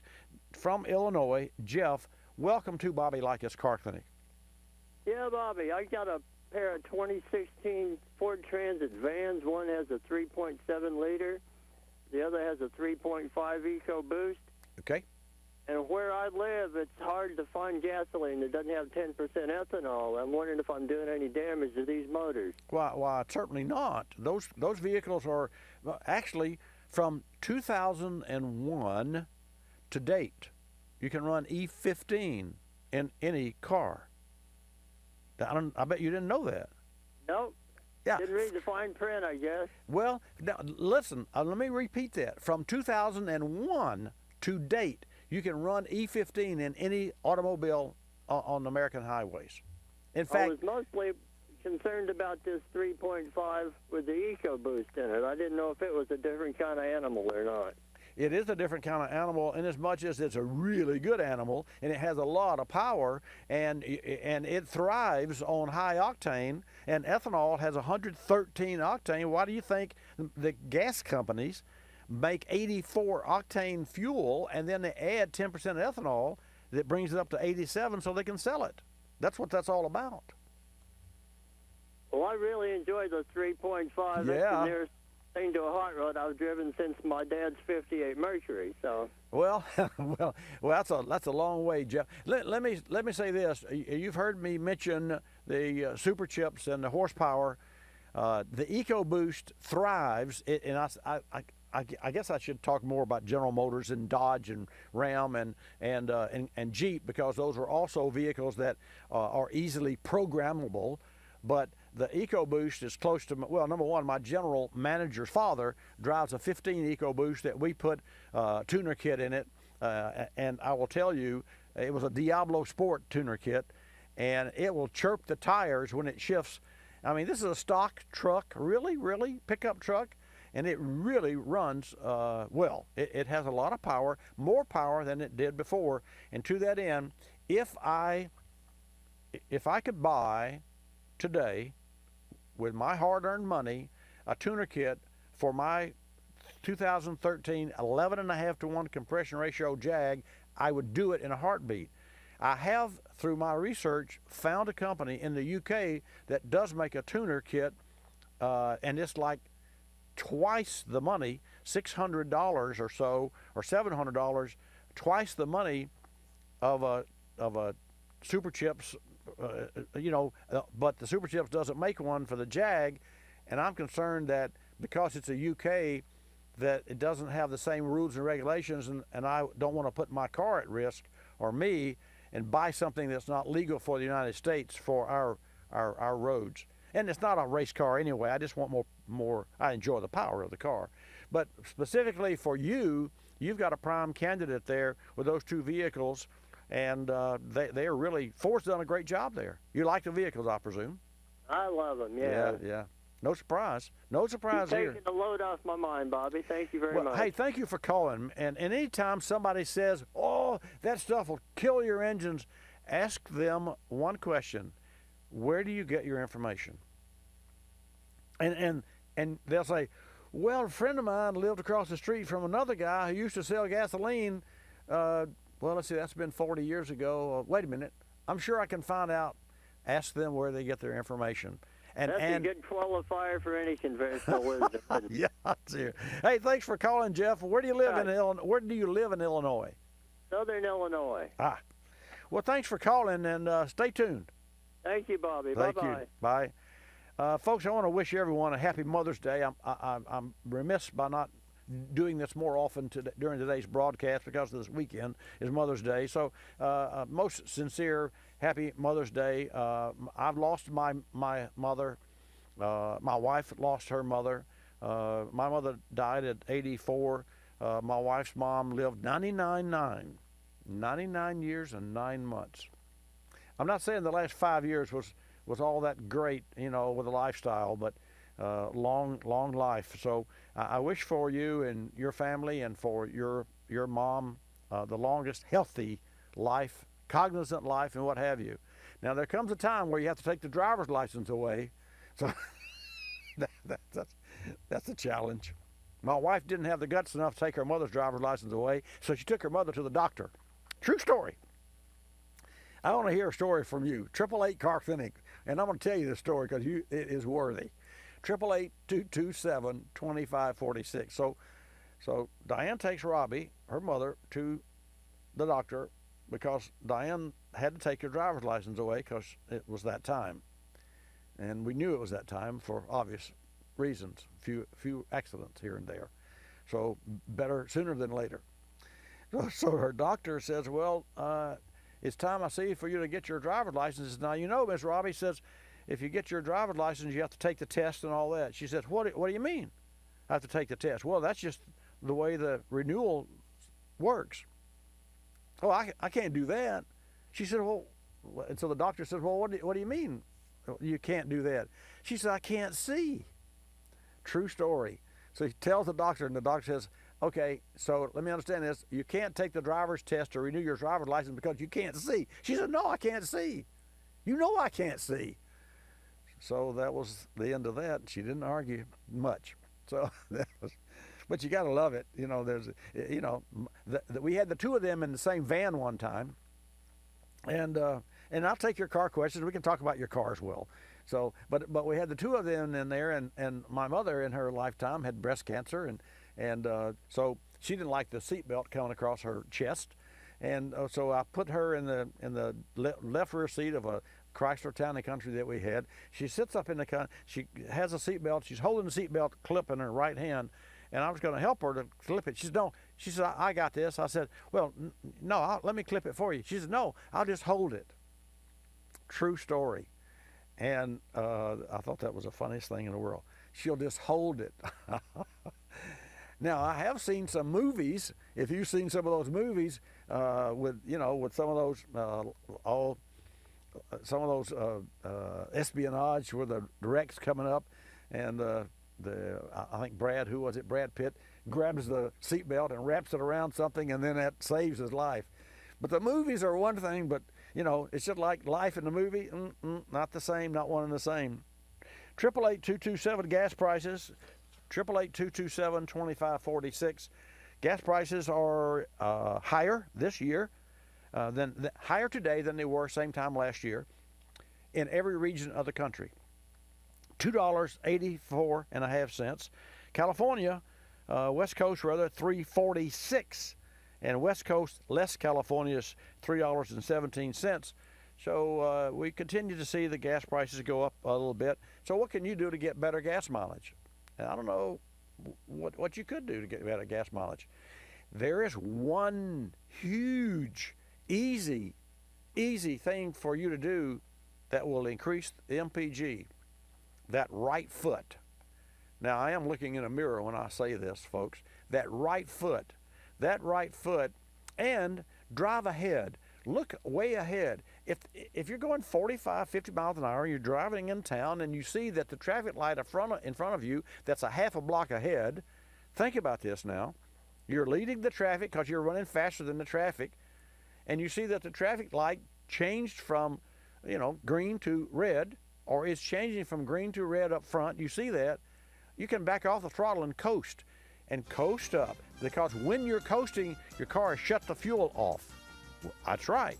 A little more information when I come back. Your calls at 888-227-2546. I'm Bobby Likis. Likis, you're going to love us. As winter comes to an end and spring begins, the Car Care Council reminds you that April is National Car Care Month. Time to get your vehicle ready for spring driving and summer road trips. Here are a few things you should consider. April showers can be hazardous driving conditions with slick, wet roads. It's a great time to make sure your brakes, tires, and windshield wipers are ready for the rain. Talking specifically about your brakes, how can you tell if something's wrong? There are a number of signs. If your brakes are spongy or squealing, or if you can't stop without pumping. Other indicators include your car pulling to one side when stopping, your brake pedal sitting lower than normal, and your brakes requiring excessive pressure or grabbing with the least amount of pressure. Any of these symptoms mean you likely need your brakes inspected. For more great tips, videos, and recommended service schedules, visit carcare.org. And while you're there, order your free copy of the Car Care Guide for your glove box. That's carcare.org. Folks, cold winters can cause batteries to lose their cold cranking amps and ability to start a vehicle. Make sure you have your battery tested and, if needed, replaced with an AGM. AGM batteries maintain more charge over time, better suited for start-stop systems, and if your battery tests low, make sure you check the alternator as well. An extreme cold followed by extreme heat can diminish battery life. Frequently jump-starting your battery or letting a vehicle just sit idle for days at a time can also slowly reduce your battery's power and effectiveness, risking a dead battery. The Bosch S6 high-performance AGM battery is more resilient to the constant demands of start-stop systems and vehicles with high electronic demands. If you're like me, always charging multiple devices, listening to the radio, enjoying all the technology and electronics in your vehicle, upgrading your battery to a Bosch AGM unit is a must-do to keep your vehicle running at its best and ensure you have battery power, always. To find an AGM battery for your vehicle, go to BoschAutoParts.com. You're listening to Bobby Likis Car Clinic. Telephone From Geico Auto Insurance. When calling Geico to switch your car insurance, you will not need acetaminophen, naproxen, indomethacin, ibuprofen, a cold compress, an on-call acupuncturist, or any other pain remedy. In 15 minutes, you could save 15% or more. If it were any more painless, you could do it in your sleep, which is theoretically possible since we offer complete 24-hour service. Call 1-800-947-AUTO, 1-800-947-AUTO. Geico Direct, the sensible alternative. When you purchase the latest TV, tablet, or smartphone, don't forget to do the right thing with your old ones. Recycle them. The Consumer Technology Association and its members are making recycling your old devices as easy as buying new ones. Just go to greenergadgets.org, type in your zip code, and you'll instantly find the recycling location closest to your home. You'll also find recycling tips, like asking the store where you buy your new TV if they'll haul away your old one. Don't let your old tech tools clog your local landfill. Just visit greenergadgets.org.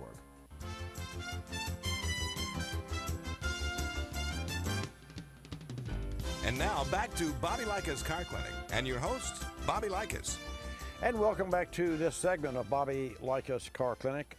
Proud to be your host. Just consider me your personal car consultant, and I'll share with you information that'll help save you money, make your car safer, your family safer, and keep your car in your garage and out of mine, and out of your local garage across the country. Not that it shouldn't go to a garage at least twice a year, folks. You know, I don't want to be the bearer of bad news, but you know, there's an old and I forget. I don't forget. I just won't mention the name. There was an oil company that created this slogan: "You can pay me now, or," and everybody knows the answer. It's one of the most memorable and impactful ad campaigns that ever, and it was just unbelievable. But you know what? That's true for a lot of things, not just for your automobile. You can be proactive with regard to your personal health, your car's health, your family's health, and all things in life. And you can actually save money and save a lot of heartburn. I think that's an anguish. Over my many years in the automotive service industry, and of which we still operate an award-winning car clinic and shop, I I've come to the point where, and I want to make sure that you understand this because it's important, not for local people here that listen to this broadcast on WCOA 1370 News Talk Radio, but our friends in Daytona, Norman Beach, 1150 AM, which is Daytona WNDB station, and 93.5 or 93.4. See, if Terry Sabiston is listening, he could call me and tell me what I can never get that right. 93 point, is it 0.5 or 0.4? Fabio, 0.5. Are you sure? Okay, you're not sure. Well, Terry knows, so he can call me and correct me. And in Washington State, in Moses Lake, Washington, and San Luis Obispo, California, we have stations very geographically located all over the nation. 0.5, 93.5. Is it Terry that called it, or you checked it? Jonathan checked it, didn't he? Yeah. Jonathan, thank you, Jonathan. Jonathan Sloan. If you want to know the facts, now that's a young man that, he reminds me of me. Somebody says something to him, he says, where do you get your information? He has a very straight-laced way of asking that, very low-keyed, not like me, low-keyed, and what have you, but he does want to know the facts. And I think the facts are important because we hear so many myths with regard to our automobiles, like, the tire pressure is on the side of the wall of the tire. Not. That tire pressure is not what you run. It's the building code of the design and engineering, the stress of that tire's maximum capability under maximum worst possible scenarios, and has little to nothing to do with what tire pressure you should run in your car. That's on the decal, just for you to know, and you should run an occasional tank of high octane fuel in your car to clean it out. Not. In fact, you should run lower octane fuel in your car because it'll run equally as well. Not as much power if your car calls for premium, but it will not hurt your car to run lower octane. And in some cases, it will increase MPG. It depends on the driver. Well, fancy that. Also, with regard to being proactive, I mentioned that because we developed our own service plan in our service shop, Bobby Likis Car Clinic Service Pre-Repair. The pre-repair stands for prevention of repair. And here's a factoid for you. For every $1 you spend on pre-repair, being proactive, those of you who don't live in our fair city and you have to go to different shops across the nation, for every $1 you spend being proactive on a part of your car, a component of your car, you save $6 in breakdowns cost or repair cost. And I can tell you, after 47 years in the automotive business and 250,000 plus automobiles through our doors, probably, and I say probably because I've never done the numbers, never run the numbers, never produced a study, so I can't say I have a white paper on it, but I can just say in my knowledge of operating a small business for 47 years, 60% of the breakdowns and want runs that come in our shop could have been prevented by proper prevention of repair. I started to say maintenance, but I shy away from the word maintenance because you, as owners of cars, think maintenance is changing oil and filter every 5,000 miles. Not. Okay. And it's not, because there's a lot of fluids in your car. There's brake fluid, there's transmission fluid, there's engine coolant, there's windshield washer fluid. All those things are equally, if not more important than oil and filter in your engine. So there's a lot more to personal hygiene than brushing your teeth, and there's a lot more to good car care than changing its oil and filter. So that's for you to know, and you can know more. Let me give you a website. Don't take my word for it. Go to carcare.org. This is a nonprofit organization which we are partnered with that provides a whale of a website for information that anyone can view from anywhere in the world by simply going to carcare.org. There are videos. You can even put in your VIN number and how many miles you drive a year and your email, and you'll get reminders from this website saying, okay, it's time for you to service your automobile. I know this because I tried this, and I recently got a notice saying you're coming up on 55,000 miles, it's time to have your car serviced, and my car had 54 and some change. Very interesting, but great information, and it's all free at carcare.org. Let's go to New York and take a call from John and see what he has to say about gasoline. John, welcome to Bobby Likis Car Clinic. Glad to have you in the house. Yeah, good morning, Bobby. I don't want to take up too much time here, but no issue, no worries. The old cars ran on leaded gas. Now you don't hear much about that anymore. It's because lead is poison. That's because lead is poison. Oh, I know that, but they said that lead was important, I guess, to lubricate the valve guides. Now those older cars, I don't know if that's true, if I got that right, but those older cars now, you don't hear much about adding the lead additive to it, or so there's no problem running an older engine on leaded gas. Well, just to be clear, the lead in the leaded fuel helped to protect the valve guides. Valve face and valve seats. So when in the mid '70s, when lead was outlawed, and rightfully so, and unleaded fuel came out, reformulated gasoline, all the manufacturers changed the valve seats to stellite, which was one of the initial harder metals. And I don't know what they use today, but I'm sure it's some form of that. But it's obviously been improved since the mid '70s, as has everything in automotive in our lives.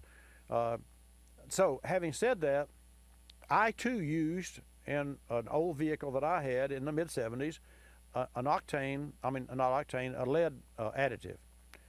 But I too, like everyone else, thought if some's good, more's better. So, and it was hard to keep up with. How many ounces per? Well, let's see. I just put a half a bottle. That's good enough. And the bottom line is, we built up lead deposits, or whatever that additive was, deposits in this vehicle, and when we pulled the head off, it was a one big red mountain of carbon. Red. It was like rust dust, and it was a buildup of excessive carbon on this engine, and it was caused by the additive. Well, it's caused by us, John, not the additive, because we didn't read the instructions on the bottle. So I said all that to say that in older classic cars, the use of E10 would still be okay, because for the most part, who drives an older classic car that hasn't been updated? I mean, let's be realistic about this. We go to, and Wayne Carini on Chasing Classic Cars, they're looking for, and then Tom Carter, and I met him and interviewed him at the Charlotte Motor Speedway. Tom Carter goes for barn finds, so he travels the country looking in old barns, trying to find an old, that gem of a car in the barn that's been sitting there covered up in chicken poop and pine straw and dust for years. And I've actually seen pictures of this, and he wrote a book called 50 Shades of Rust, like after 50 Shades of Gray. Anyway, so I said all that, John, to say this. When anyone that is in the restoration business or not finds an old classic car, the first thing that they do is replace or clean out and or replace the tank, fuel lines, fuel pump, and carburetor. Why? Because gasoline turns into yuck. Not ethanol, gasoline does. It's this historically. So the first thing you do, now it doesn't mean they take the motor apart and update the cylinder heads. That comes second. That comes after they get the engine running and find out that this old engine won't run. Why? Because it won't run, because it hasn't been run in years. Duh. Put a perfectly healthy arm in a sling for 6 weeks, and it won't work when you take it out, or in a cast. So atrophy. Same thing's true for cars. Rust and dust and build up, and it's hard to revive an old engine. So, John, in the real world, that's really not even a factor, and yet people that are anti-ethanol make up some reasons for not using it because it'll hurt classic cars. You know, I actually wrote a rebuttal against an article that Jay Leno wrote against ethanol, which he didn't write. In my heart of hearts, the words that were written supposedly by Jay Leno couldn't come out of his mouth because the 2 years before he took an E85 car to SEMA to show off how great ethanol was. But when he started his program, he you know, I think financially jumped ship on ethanol and went the other way. But he did retract a little bit, but that's neither here nor there. You can find that by Googling Bobby Likis Jay Leno. It's very interesting, and out of respect for Jay Leno, a true car guy. Folks, coming up, we have Joe Rezendas, who is an automotive research analyst, and we're going to talk about an interesting DUI, and I think that's really important. Don't touch that dial. Good morning, Car Clinic listeners nationwide.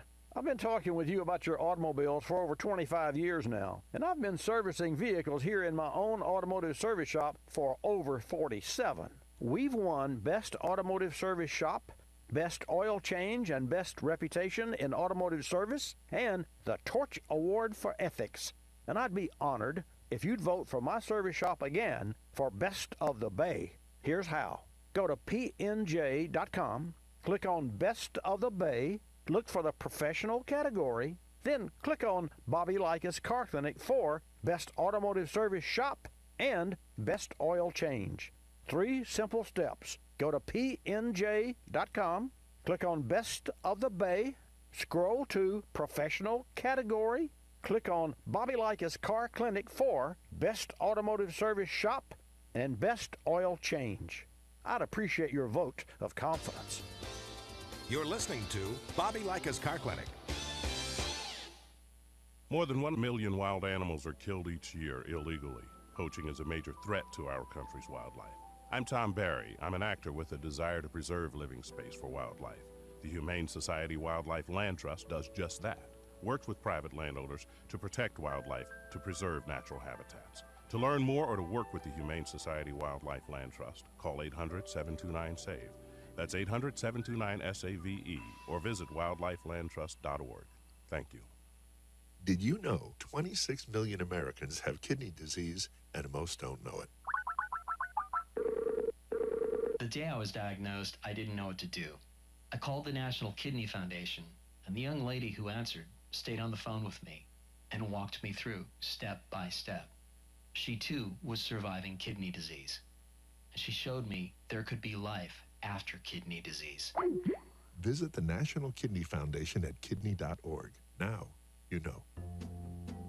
We're a land of cynics. We don't believe anything anymore.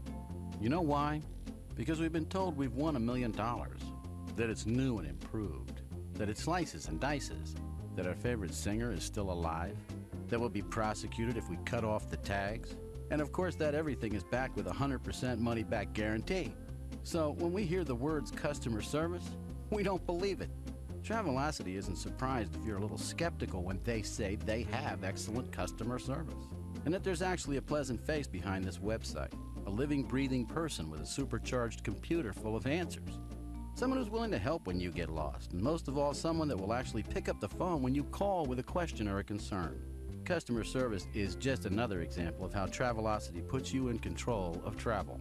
Chances are you'll never have to use it, but it's good to know it'll be there if you need it. Travelocity.com. Go virtually anywhere.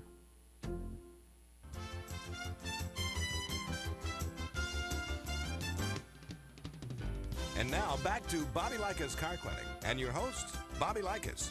And welcome back to Bobby Likis Car Clinic. Great program today. Great weekend this weekend. Call me with your car questions at 888 Car Clinic. Memorial Day weekend is coming up when drunk driving fatalities are 4 times higher than a normal weekend. With us on the Car Clinic hotline is Joe Rezendas, a former Wall Street banker who's currently a research analyst at consumer research website Value Penguin. Joe's research focuses on understanding the costs that come with car ownership and home ownership to help the average American consumer make the best financial choices, sort of like what I do for you here on your cars, folks. But today, Joe's going to tell us about a newly released study from Value Penguin that ranks states where people are most likely to be involved in a fatal DUI crash. Joe, a big welcome to Bobby Likis Car Clinic. Glad to have you in the house. I'm glad to be here. Terrific. Let's get right to it. Tell our Car Clinic listeners and viewers how the study was conducted. Yeah, so we knew that drunk driving is currently a problem in America, and we wanted to see if it differed from state to state. So we examined the total number of motor vehicle fatalities stemming from alcohol-impaired driving, and this was based on figures from the National Highway Traffic Safety Administration. Under the data we observed, being impaired means having a BAC of 0.08 or higher. We then compared the figures to the population of each state, which in effect normalized our data and made it easy for us to compare from state to state. And the population figures were sourced from the latest U.S. Census. So all using quite official figures, we were able to determine which states rank higher than others in terms of fatal DUIs. Well, Joe, Car Clinic's audience is nationwide, so share with us which states are people most likely to be in a fatal DUI. Yeah, so the number one state is Montana, and that comes at a rate of 8.09 DUI deaths per 100,000 residents. So in essence, what we're saying is that people in Montana run the highest risk of being involved in a fatal DUI than residents of any other state. What's really interesting is that some of its neighboring states are also among the highest in terms of DUI deaths per 100,000 residents. In fact, North and South Dakota rank 2nd and 7th, respectively. Well, that's very interesting. I'd love to know exactly what causes that, and of course that requires more studies. So, Joe, are DUI deaths on the increase in the U.S. or on the decrease? It's a complicated topic, but the short answer is yes. I think it's worth noting that the increase hasn't been going on for too long. In 2016, which is the latest year of where we have figures, there was a little over 10,000 deaths stemming from drunk driving. Now, that represents around a 6% increase since 2014. But prior to 2014, drunk driving deaths were actually trending down. Historically as well, drunk driving deaths have trended down, so it poses the question, why now? Why have we seen this increase? What's interesting is that of the 10,000 deaths that result of drunk driving, 62% were of the drunk drivers themselves, but 29% were of passengers and 9% were of bystanders. Well, it's a bad situation any way you measure it, but what were some of the most surprising findings that you saw in the study? I think the most surprising one for me personally was South Carolina. So South Carolina ranks as the third deadliest state when it comes to drunk driving, but it's when you think about it comparatively where it gets really interesting. So North Carolina has more than double the population of South Carolina, but despite this, South Carolina had just 23 fewer DUI fatalities. So it's really close there, but the population is way less in South Carolina. That's amazing, folks. We're talking with Joe Resendage, a research analyst at consumer research website, and get this, Value Penguin. So Joe, are there any bizarre alcohol laws present in any of the top 10 states? Yes, I would say in my home state of Texas, Texas is being ranked 8th in our study. Businesses are allowed to sell daiquiris or margaritas that are made with wine or beer, and these are, you can buy them for takeout, meaning that you can take them into your vehicle. However, customers have to keep the container sealed. What's really interesting, though, is that the Texas Alcoholic Beverage Commission doesn't actually provide guidelines as to what constitutes a sealed container. And I'll tell you, based on what I've witnessed, is that a lot of these stands sell them with just tape over a styrofoam cup. I was picturing in my mind as you were discussing that, or sort of portraying a picture of that, how that would work. And even if they're completely sealed, when someone drives away, I mean, they're going to do what they're going to do. We all think that we're familiar with DUIs, but refresh us as to what are the consequences of drinking and driving? Besides the possibility of causing or being involved in a DUI-related fatality, such as the ones we studied, drinking and driving has a lot of other consequences. To start, you'll face higher auto insurance rates. A large component of the cost of auto insurance is derived from your personal driving record. So if you're given a DUI conviction, it can dramatically increase your rates. Secondly, the punishment will depend on the state you live in, but you can expect your license to be suspended anywhere from 30 to 90 days, and that's for a first-time offense. Of course, the length will increase if you offend the law more than one time or if you're a repeat offender. You'll also have to pay fines. Again, the fines can vary by state, but they're quite expensive. In Texas, for example, a first-time offense can carry a fine of up to $2,000. And perhaps one of the biggest consequences is that you can also face jail time. Most first-time offenders will likely only be charged with a misdemeanor, but if you are a repeat offender, you can face felony charges from drunk driving. Well, it should be. So let's look at the other end of the spectrum. What states were ranked as the least surprising? Yeah, this is a fun one. The least surprising for me, and I think for most listeners, will be Utah, which is ranked as 47th. So Utah is often thought as one of those states that has really restrictive alcohol laws. And in our study, we didn't explore the causation, but it's certainly interesting, I think, to look at Utah as kind of what a model state should look like. So last question, share with our Car Clinic listeners and viewers some of the strategies that some states are using to actually address the DUI fatalities and help curb just that. Yes, I would say there's two main components of what we've seen, and of course this varies state from state and it can vary dramatically, but the number one defense that states have are strict alcohol laws, so they can enforce, businesses serving alcohol or the penalties and fines behind when you are caught in a DUI, which fines you will face and how strict they will be. And secondly, I'd like to point to DUI checkpoints. A lot of states have these, and the presence of them, theoretically could curb a DUI fatality. Ironic that you should mention that. As you were talking, and I sort of scanned in my own mind, wouldn't it be really neat if all the states were to come up with an annual stop and check law so that the word would get out universally across? Maybe that's asking for a lot, but I'll tell you, with information from your company, the Value Penguin, and from your time right here on Bobby Likis Car Clinic, we just may have, curbed someone's idea of the fact that they may go out and drive and drink, and it's really not a good thing to do. And Joe, I really appreciate you being on Bobby Likis Car Clinic today. The last question I have, a website so that we can access this data. Yeah, so you can reach our study, and we have many more studies like this at valuepenguin.com. ValuePenguin.com, folks. That's ValuePenguin.com. Joe Zindage, all things knowing about DUI. Joe, great to have you on the air today, and come back to see us on Bobby Likis Car Clinic again. Thank you. It was great to be here. You have a nice day. I hope, folks, that you paid attention to some of the stats there, and they're very interesting.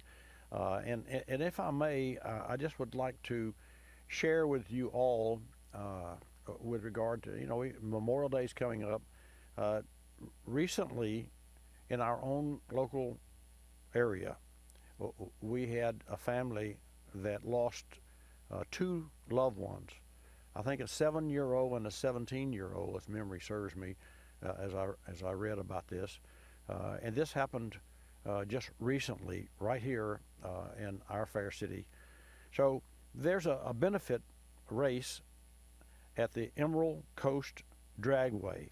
And this is a localized message, but I want to share with everyone across the nation the importance of supporting others in a time of need. The Harrell family lost children when a DUI driver ran head-on last week and killed these two young people. So to that end, a longtime friend of mine, Kevin Hobbs, is an automotive guy, and I've known him for forever. He works for the Sandy Sansing Automotive Group. Came to me this week and said, would you promote this event? And I said that I would. So May 18th, 19th, that's next weekend, at the Emerald Coast Dragway in Holt, Florida. They're going to have a drag race, and it's a benefit race for the Harrell family. So for those of you who would like to get out there and go, let me give you the website so you can get the information that you need. It's Race ECD, and the ECD is for Emerald Coast Dragway. So it's Race, RACE, ECD.com. And I would appreciate you attending. And if you've got a little drag car, then by all means, check it out and take it out there. And I don't think there'd be any loser of the day, given the circumstances. Okay, let's shift gears. Where do we want to shift gears to? Electric. Yeah, I've got this. I've been sitting on this for, I don't know, a couple of weeks. Key findings. This is a report from AAA about electric vehicle, about our appetite for electric vehicles. And there's still plenty of time for someone to call in, and if you're anti-electric vehicles, or if you're for electric vehicles, or you just want to talk about cars, that's fine too. 888 Car Clinic. But this is really interesting. According to AAA, 2 in 10, 20% of Americans say they are likely to buy an electric vehicle the next time they're in the market for a new or used vehicle, which is an increase from 15% over 2017.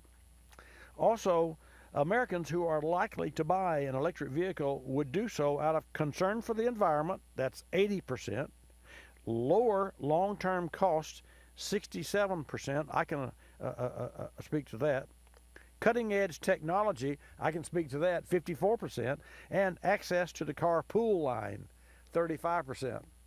And if you've ever been on A1A, then you know exactly what we're talking about there. Or in 85 going through Atlanta, and I don't know about Washington.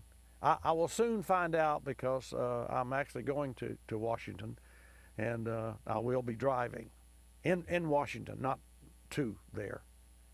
I wouldn't drive to Washington, flying there. So here's another interesting fact from this study by AAA. Women, 90% are more likely to buy an electric vehicle out of concern for the environment over men, 68%. I find that very interesting and telling.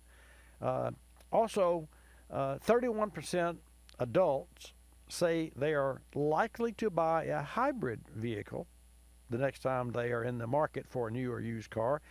This level of interest is unchanged from 2017. Again, that's 31% likely to buy a hybrid.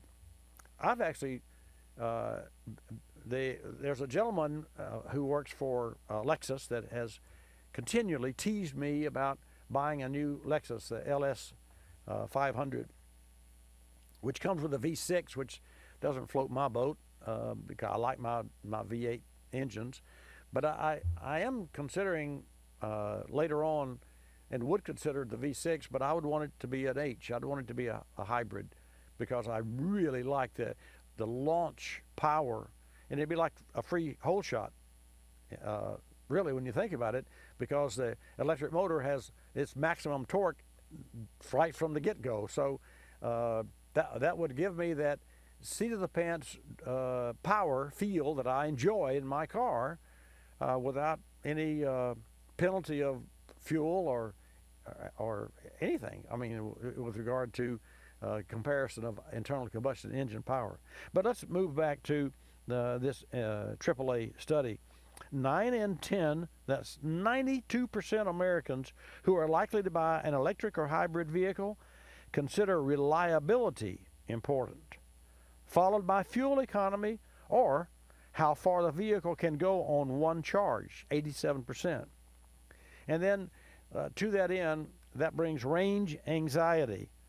6 in 10, or 63%, who are unlikely or unsure to purchase an electric vehicle are concerned there are not enough places to charge. However, this is down from the 69%. 63% now, it was 69% in 2017. And there's more on this study, but I want to thank AAA for sharing the consumer attitudes. And you can Google AAA consumer attitudes / electric vehicles, and I'm sure find this survey. And last but not least, I wouldn't be a good steward if I didn't share with you a quick story. This past week, we had a vehicle in the shop, and it called for NGK spark plugs on its specific engine folder. And my guy says, yeah, okay, we got to have this, and yet a lot of people think that that's all that NGK makes are spark plugs. They don't. They make coils, glow plugs, oxygen sensors, wire sets, and they have this neat air-fuel ratio monitor with a digital readout for your dash. Check out the Ignition Specialist, NGK, next time. And I'll see you same time, same station next week. Likis, you'll love us. This is Bobby Likis Car Clinic. Bobby Likis Car Clinic is a copyrighted presentation of Car Clinic Productions Incorporated and may not be reproduced or rebroadcast without the express written approval of Car Clinic Productions Incorporated.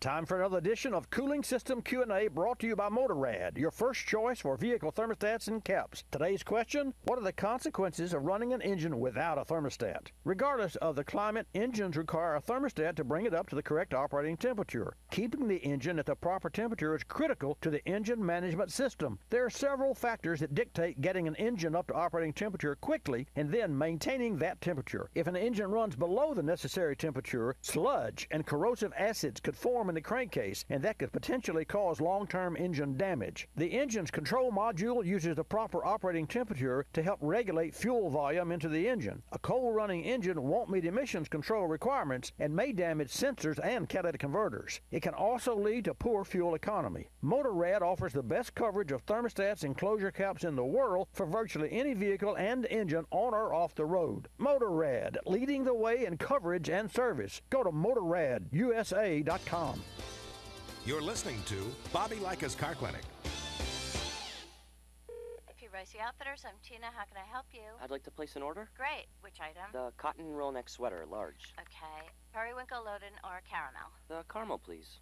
The what? I'd like it in caramel. Oh, the caramel? Yeah, that's what I said, Tina. Actually, you said caramel when it's pronounced caramel. Can't we just call it yellow? No. Everyone knows the best part of a Milky Way. They just don't know how to say it. After all, it's our caramel. It's caramel. Ugh, that makes a Milky Way great. You start my morning, you stir in my soul, you warm my heart, make me feel whole. Your aroma calls me, starts my morning, happy morning. Your name is Fortress Mountain, grow now you're